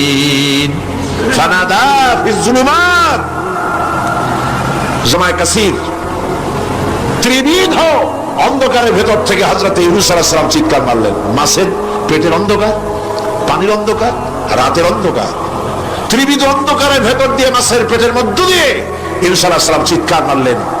অধৈর্য হন নাই, হাত ফেল করেন নাই। তিনি বলছেন, পড়েন আমার সাথে, লা ইলাহা ইল্লা আনতা সুবহানাকা ইন্নী কুনতু মিনাজ জালিমিন। তুমি ছাড়া কোনো ইলাহ নাই, কোনো পোষ্য নাই, মাবুদ নাই। তোমার পবিত্রতা ঘোষণা করছি, আমি জালিমদের অন্তর্ভুক্ত হয়ে গেছি। ইউনূস আলাইহিস সালাম যখন কাঁদতেছিলেন, আল্লাহ রাব্বুল আলামিন সেই কান্না শুনেছিলেন কিনা? বলেন, শুনছিলেন কিনা? শুনতে পেয়েছিলেন কিনা? পানির ভিতরে কেউ শোনে নাই, মাছের পেটের ভিতরে ইউনূস আলাইহিস সালাম কিভাবে চিৎকার করছেন, মাছের পেটের ভিতরের আওয়াজ পানির ভিতরে কেউ শোনে নাই, জমিনের কেউ শোনে নাই, অন্তরিক্ষে কেউ শোনে নাই, সাত আকাশের ভিতরে কেউ শোনে নাই, কিন্তু আরশে আজিমের মালিক আল্লাহ রব্বুল আলামিন শুনতে পেয়েছেন। সঙ্গে সঙ্গে রব্বুল আলামিন জবাব দিলেন, ফাস্তাজাবনা লাহু ওয়া নাজ্জাইনাহু মিনাল গাম্মি ওয়া কাযালিকা নুনজিল মুমিনিন।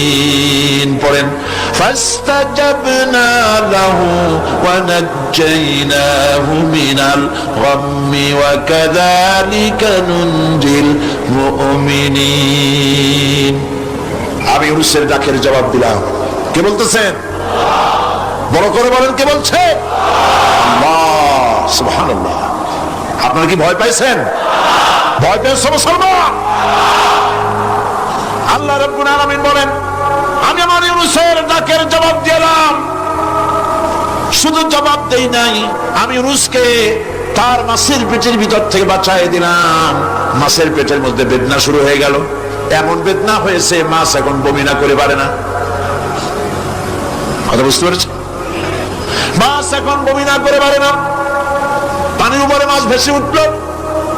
আল্লাহ কোরআন শরীফের ভিতরে বলছেন, মাছ সাতরায়া কিনারায় চলে গেল, ইউনূস আলাইহিস সালামকে বমি করে ফেলে দিল। ইউনূস আলাইহিস সালাম বেঁচে গেলেন। আল্লাহ পাক বলেন, শুধু ইউনূসকে বাঁচাইলাম না, বরং আমি সকলের জন্য আশার বাণী শোনাই, শোনো মুমিনেরা, ওয়া কাযালিকা নুনজিল মুমিনিন। মুমিন বান্দা যারা, যত বড় বিপদ আসুক আমারে ডাকো, আমি বিপদ দিয়ে বাঁচাই দেব। সুবহানাল্লাহ। বিপদ থেকে আমি বাঁচাই দেব। আল্লাহ পাক করেছেন, ফাইন্না মাআল উসরি ইউসরান, ইন্না মাআল উসরি ইউসরা। জেনে রাখো, দুঃখ এবং কষ্টের পরে রয়েছে সুযোগ সুবিধা, আর অসচ্ছলতার সাথে রয়েছে উদার সচ্ছলতা। যত বড় বিপদ আসছে, এই বিপদের পরেই আল্লাহ পাক তার গোলামদের উপরে রহমত নাযিল করবেন ইনশাআল্লাহ। সুতরাং ইমানদার লোকেরা, তাদেরকে আল্লাহ পাক বলছেন, কোনো ভয় নাই, কোনো চিন্তা নাই, যত বড় বিপদে পড়ো আমারে ডাকো, আমি ডাকের সাড়া দিয়ে দেব। সবাই আল্লাহরে ডাকেন, সুবহানাল্লাহ ওয়ালহামদুলিল্লাহ লা ইলাহা ইল্লাল্লাহ। জোরে বলেন, সুবহানাল্লাহ ওয়ালহামদুলিল্লাহ লা ইলাহা ইল্লাল্লাহ, সুবহানাল্লাহ ওয়ালহামদুলিল্লাহ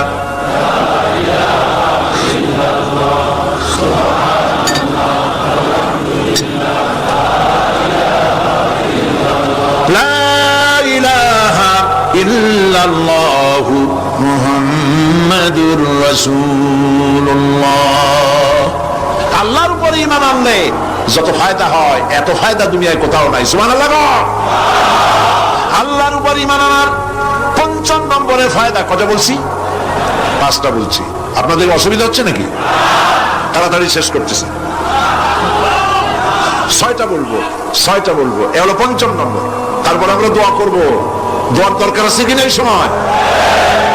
৫ম নম্বরে আল্লাহর উপরে ঈমান আনলে পরে আরেকটি বড় ফায়দা, সেটা হলো কঠিন এবং কঠোর বিপদে আল্লাহ পাক তার মধ্যে অবিচলতা এবং ধৈর্য ধরার তৌফিক দিয়ে দেন। সুবহানাল্লাহ।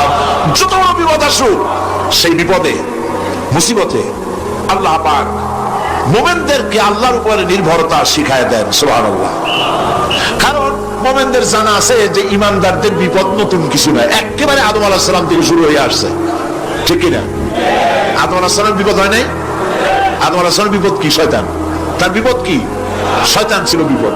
প্রত্যেক নবীর সময়ই মানুষের নবীদের কষ্ট দিয়েছে, তাই নাই? বিশ্বকবি ইকবাল বলেছেন, সতীজা কা রহা হ্যায় আসল সে তায়ম রোজ, সতীজা কা রহা হ্যায় আসল সে তায়ম রোজ, চরাগে মুস্তফা বি সে শরারে বুলহবিস। আবহমান কাল থেকে শুরু করে মুহাম্মদ সাল্লাল্লাহু আলাইহি ওয়াসাল্লামের চারাককে, নূরকে, ঈমানকে, ইসলামকে নিভায়ে দেওয়ার জন্য আবু জাহেলের গোষ্ঠীরা চিরকাল চেষ্টা করেছে। সব চেষ্টা কর্পূরের মতো উড়ে গেছে, মুহাম্মদ সাল্লাল্লাহু আলাইহি ওয়াসাল্লামের চারাক টিম টিম করে জ্বলতে রয়েছে। আল্লাহ পাক বলছেন, يريدون ليطفئوا نور الله بأفواههم والله متم نوره ولو كره الكافرون। ওরা চায় মুখের ফু দিয়া, কারা?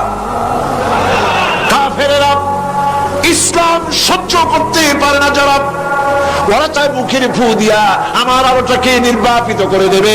আল্লাহ পাক বলেন, ওয়াল্লাহু মুতিম্মু নূরি, আমি আমার নূরকে পূর্ণতা দান করব, তাতে কাফির বেঈমানদের মনের ভিতরে যত জ্বালা হোক, যন্ত্রণা হোক, ওদের কলজা যত পুরুক, ইসলাম তার বিজয় পতাকা নিয়ে উঠবে, কেউ ঠেকাতে পারবে না। আল্লাহ রাব্বুল আলামিন, আল্লাহ পাক বলছেন, ওয়াকাযালিকা জাআলনা লিকুল্লি নাবিয়্যিন আদুওয়াম মিনাল মুজরিমিন, আর এমনি করে আমি সকল নবী শত্রু বানিয়েছি সব পাপিষ্ঠ অপরাধ প্রবণ লোকদের। শুনছেন কথা? শোনেন নাই? আল্লাহ পাক বলছেন, দুনিয়ার সব নবীদের তাদের জন্য আমি শত্রু বানাইছি। কাদেরকে? যারা সবথেকে বেশি পাপিষ্ঠ, অপরাধ প্রবণ। এরা হচ্ছে নবীর দুশমন, এরা সব নবীদের সাথে দুশমনি করেছে। আজও দেশের আলেমদের সাথে দুশমনি করে সবচাইতে বড় পাপিষ্ঠরা। এটা কোরআন, এটা কি কোরআন? জোরে বলেন, এটা কি? আল্লাহ রাব্বুল আলামিন বলছেন, ওয়াকাযালিকা জাআলনা লিকুল্লি নাবিয়্যিন আদুওয়াম মিনাল মুজরিমিন, সব পাপীরা, পাপিষ্ঠরা আমার দ্বীনের দাওয়াত যারা দেয় তাদেরকে জীবনের দুশমন মনে করে। কেন? শোনেন, আমি কার ওয়াজ শোনাচ্ছি? কার ওয়াজ শোনাচ্ছি? আমার আল্লাহর ওয়াজ। অপরাধটা কি? নবীদের বিরুদ্ধে, নবীর ওয়ারিস, ওয়ারাসাতুল আম্বিয়া কারা, তো তাদের বিরুদ্ধে তাদের অপরাধটা কি? তাদের অপরাধ সম্পর্কে আল্লাহ নিজে বলেন, ওয়ামা নাকামু মিনহুম ইল্লা আইয়ুমিনু বিল্লাহিল আজিজিল হামিদ। এদের বিরুদ্ধে অ্যাকশন নেওয়ার আর কোন অপরাধ ওদের নাই। ওদের একমাত্র অপরাধ, ওরা আল্লাহর জমিনে আল্লাহর আইন প্রতিষ্ঠা করতে চায়। এটাই হচ্ছে অপরাধ। এই অপরাধে নবীদের শাস্তি হয়েছে, নবীরা মার খেয়েছেন, সাহাবায়ে কেরাম মার খেয়েছেন। আমরা তো সাহাবায়ে কেরামের জুতার ধুলার সমান নই, সুতরাং এগুলি আমাদের পাওনা। এই রক্তের বিনিময়, জীবনের বিনিময় আল্লাহ পাক তার দ্বীনকে প্রতিষ্ঠা করবেন ইনশাআল্লাহ। হযরত খাব্বাব, বুখারী শুনুন, বুখারীর হাদিস। আমি কোনো কথা বানিয়ে বলি না, আমি লেখাপড়া করি, পড়াশোনা করি, চোখে দেখি, তারপরে কথা বলার চেষ্টা করি। বাজে গপ্প কিস্সা কাহিনী বলার অভ্যাস আমার কোনো কালে ছিল না, নাই। রাসূল করিম সাল্লাল্লাহু আলাইহি ওয়াসাল্লামের মতো মানুষ, ওনার মতো মানুষ, আহারে, তার চাইতে শ্রেষ্ঠ মানুষ কি পৃথিবীতে আছে? তিনি মার খাইছেন না খান নাই? আহা, কিভাবে তাকে মারলো! গলায় চাদর দিয়ে পেঁচাইয়া আছাড় মেরে ফেলে দিয়ে তারপরে তাকে প্রহার করা হয়েছে। আবু জাহেল মেরেছে, বেহুশ হয়ে গেছেন হুজুর। হযরত হামজা তখনও কাফের ছিলেন। শিকার থেকে ফিরে এসে মুহাম্মদ সাল্লাল্লাহু আলাইহি ওয়াসাল্লামের অবস্থা দেখে পায়ের রক্ত মাথায় উঠে গেছে। আপন ভাইয়ের ছেলে, আর এমন ছেলে। চলে গেলেন আবু জাহেলের বাড়ি, বললেন, আবু জাহেল, তুই নাকি মুহাম্মদ সাল্লাল্লাহু আলাইহি ওয়াসাল্লাম মারছিস? কেন মারলি? তুমি তো ভালো কথাই বলো, সবসময় বলেন সত্য কথা বলো, মানুষের উপকার করো, এতিমকে আশ্রয় দাও, এত সুন্দর সুন্দর ভালো ভালো কথা বলেন। তার মতো ভালো মানুষ তো দুনিয়ায় দেখি নেই। মানলি কেন? তুই কি মনে করছিস যে আব্দুল্লাহ মারা গেছে বলে এতিম হয়ে গেছে মুহাম্মদ সাল্লাল্লাহু আলাইহি ওয়াসাল্লাম? তোর মনে রাখা উচিত, আব্দুল্লাহ মারা গেছে, হামজা মরে নাই। হযরত হামজা ধনুক বাইর করলেন, এক বাড়ি মারলেন মাথার উপরে, মাথা ফাটে রক্ত বেরিয়ে গেল। হামজা হন হন করে হেঁটে এলেন রাসূলের কাছে। হুজুরের অসুস্থ দেহ মোবারক কোলে উঠায় নিয়ে বললেন, বাবা। তার মস্তক মোবারক কোলে উঠায় দিয়ে বললেন, আমি আবু জাহেলের মাথা ফাটিয়ে রক্ত বের করে দিয়ে এসেছি, তুমি একটু খুশি হও। হুজুর বললেন, চাচা, কার মাথা ফাটাইছেন, কার রক্ত বের করেছেন, এই কথা বলে তো আমাকে আপনি খুশি করতে পারবেন না। তিনি বললেন, বাবা তুমি কি হলে খুশি হও? তিনি বললেন, আমি খুশি হই চাচা, তোমার মুখে যদি একটা বার আমি ইমানের কলেমা শুনতে পাই। হযরতে হামজা বললেন, মুহাম্মদ সাল্লাল্লাহু আলাইহি ওয়াসাল্লাম, আমার বুঝতে মোটেও কষ্ট হয়নি, তুমি কোনো সাধারণ মানুষ নও। সাধারণ মানুষের প্রতিশোধে তুমি বিশ্বাসী হতে, খুশি হতে, প্রতিশোধে বিশ্বাসী হওনি, তুমি অবশ্যই আল্লাহর নবী। আমি আল্লাহকে সাক্ষী রেখে, আমি তোমাকে সাক্ষী রেখে ইমানের কালেমা ঘোষণা করছি, লা ইলাহা ইল্লাল্লাহু মুহাম্মাদুর রাসূলুল্লাহ। ভাইরা আমার, আল্লাহর দ্বীন প্রতিষ্ঠার জন্য আমার নবীদেরকে কষ্ট করতে হয়েছে, সাহাবায়ে কিরামদেরকে কষ্ট করতে হয়েছে, আল্লাহর ওলিদেরকে, ইমাম আবু হানিফা রাহমাতুল্লাহ আলাইহিকে 8 বছর জেলের মধ্যে রাখা হয়েছিল। ইমাম আহমদ বিন হাম্বলকে চাবুক মেরে মেরে গায়ের গোশত আর চামড়া তুলে ফেলে দেওয়া হয়েছিল। তারপরও তা বাতিলের সামনে মাথা নত করে নাই। এর নাম হচ্ছে ইসলাম। এর নাম কি? বুখারীর হাদিস, হযরত খাব্বাব বিন আরিত রাদিয়াল্লাহু তাআলা আনহু, বুখারীতে হাদিসটা ভাবে এসেছে, ওয়ান খাব্বাব বিন আরিত রাদিয়াল্লাহু তাআলা আনহু আন্নাহু قال قال شكونا الى رسول الله صلى الله عليه وسلم وهو متوسد بردة له في ظل الكعبة। তিনি বললেন, আমরা রাসূলের কাছে গেলাম, যাই দেখি রাসূল করিম সাল্লাল্লাহু আলাইহি ওয়াসাল্লাম কাবা শরীফের ছায়ায় আরাম ফরমাচ্ছেন। আমরা কাছে গিয়ে বললাম, আলা তাস্তানসিরু লানা আলা তাদউ লানা ইয়া রাসূলুল্লাহ, হে রাসূল, আপনি কি আমাদের জন্য দোয়া করবেন না? আমরা তো মার খেতে খেতে শেষ হয়ে গেলাম। আমাদের খাব্বাবকে, খুবাইবকে, আম্মারকে, সুমাইয়াকে মেরে শেষ করে দিল। আর আমাদেরকে না খাওয়ায় রাখে, সারা রাত খেতে দেয় না, ঘুমাতে দেয় না। তারা আমাদের বেলালকে মেরে মেরে রক্তাক্ত করে উত্তপ্ত মরুভূমির উপরে চিৎ করে শোয়ায়, বুকের উপরে পাথর চাপা দিয়ে রেখেছে। তারা সাহাবায়ে কিরামদেরকে মারতেছে, না খাওয়ায় রাখতেছে। হুজুর, আপনি কি আল্লাহর কাছে দোয়া করবেন না? এখনো কি দোয়ার সময় আসে নাই? হাদিস শরীফে এসেছে, হুজুর সাল্লাল্লাহু আলাইহি ওয়াসাল্লাম উঠে বসলেন, বললেন, ও খাব্বাব, তোমাদের আগে এই পৃথিবীতে যারা দ্বীনের দাওয়াত নিয়ে এসেছিলেন, সমকালীন রাষ্ট্র শক্তি তাদেরকে ধরত, ফায়ুহাজুর রাজুলু ফায়ুহফারু লাহু ফিল আরদ, তাদেরকে ধরে তাদের জন্য কবর খনন করা হতো জীবিত মানুষের জন্য। ফায়ুজালু ফিহা, এরপরে সেই গর্তের ভিতরে তার কোমর পর্যন্ত গেড়ে দেওয়া হতো। সুম্মা ইউতা বিল মানশার, এরপরে করাত আনা হতো। ফায়ুদাউ আলা রাসিহি, এরপরে সেই করাত তার মাথার উপরে রাখা হতো। ফায়ুজালু নিসফাইন, করাত দিয়া ঘষে ঘষে ছিঁড়ে ছিঁড়ে জীবিত মানুষকে দ্বিখণ্ডিত করে ফেলে দেওয়া হতো। মা ইয়াসুদ্দুহু যালিকা আন দীনিহি, এত কষ্ট দেওয়ার পর আল্লাহর গোলামদেরকে এক চুল জায়গা দিন থেকে সরায় দেওয়া যায় নাই। ওয়াল্লাহি ওয়াল্লাহি, ও খাব্বাব, আমি আল্লাহর নামে কসম করি, লাইউতাম্মান্নাল্লাহু হাদাল আমরা হাত্তা ইয়াসিরু রাকিবু মিন সানআ ইলা হাদরামাউত। আমি আমার আল্লাহর নামে কসম করি। কে কসম করছে? সুবহানাল্লাহ বলবেন না? রাসূলুল্লাহ কসম করছেন, আমি কসম করি আল্লাহর, সেদিন বেশি দূরে নয়, যেদিন ইয়েমেনের রাজধানী সানা থেকে শুরু করে হাজরামাউত পর্যন্ত হাজার হাজার মাইল সওদাগরেরা তাদের পণ্য নিয়ে, মহিলারা তাদের সৌন্দর্যের পসরা নিয়ে একাকিনী অথবা দলবদ্ধভাবে যাতায়াত করবে মরুভূমির উপর দিয়ে। লা ইয়াখাফু ইল্লাল্লাহ, আল্লাহ ছাড়া তাদের অন্তঃকরণে কোনো ভয় থাকবে না। ওয়ালাকিন্নাকুম তাস্তাজিলুন, তোমরা বড্ড তাড়াহুড়ো করছো, অপেক্ষা করো, সেরকম সময় আসবে রাসূল করিম সাল্লাল্লাহু আলাইহি সাল্লাম সেরকমের সময় দিতে পেরেছিলেন নাকি পারেন নাই? পেরেছিলেন কিনা? সেজন্য রক্ত দিতে হয়েছে, সেজন্য মার খেতে হয়েছে, সেজন্য জেলে যেতে হয়েছে। রাসূল করিম সাল্লাল্লাহু আলাইহি সাল্লামকে, জেল তো নতুন কিছু নয়। ইউসুফ আলাইহিস সালাম জেলে থাকেন নাই? জেলে থাকেন নাই? ঠিক আছে, রাসূল করিম সাল্লাল্লাহু আলাইহি সাল্লাম জেলে ছিলেন না? সেই জেল এরকমের দেওয়ালে ঘেরা জেল নয়, পাহাড়ে ঘেরা, চতুর্দিক থেকে পাহাড়ে ঘেরা শিয়াবে আবি তালেব। 3 বছর, কতদিন? টানা 3 বছর রাসূল, তার সাহাবী, তাদের স্ত্রীরা, বাচ্চা বাচ্চা ছেলেপেলেরা 3 বছরের মধ্যে সরকার ঘোষণা করেছে এদের সঙ্গে কথা বলবে না, বাজার ঘাটে যেতে পারবে না, কেনা বেচা করতে পারবে না, সামাজিক বয়কট, সামাজিক ভাবে বয়কট করে রেখেছে।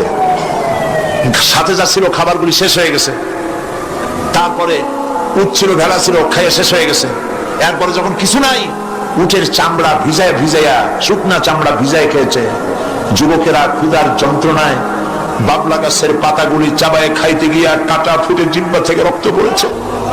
বাচ্চা ছেলেপেলেগুলি মায়ের বুকে দুধ পায় নাই, না পায়া বাচ্চারা চিৎকার করে উঠেছে। এই চিৎকার, ক্ষুধার জ্বালার এই চিৎকারের আওয়াজ শুনে কাফেররা চতুর্দিকে অট্ট হাসিতে ফেটে পড়েছে। সুতরাং জেল জুলুম মুসলমানদের জন্য, আলেমদের জন্য, পীর বুজুর্গদের জন্য নতুন কিছু নয়। এই সব, এই অত্যাচারের পরেই আল্লাহ পাকের দ্বীন কায়েম হয়েছিল মদিনায়। রাসূলুল্লাহ বলেছিলেন, খায়রুল কুরুনি কারনি, সর্বশ্রেষ্ঠ যুগ আমার যুগ।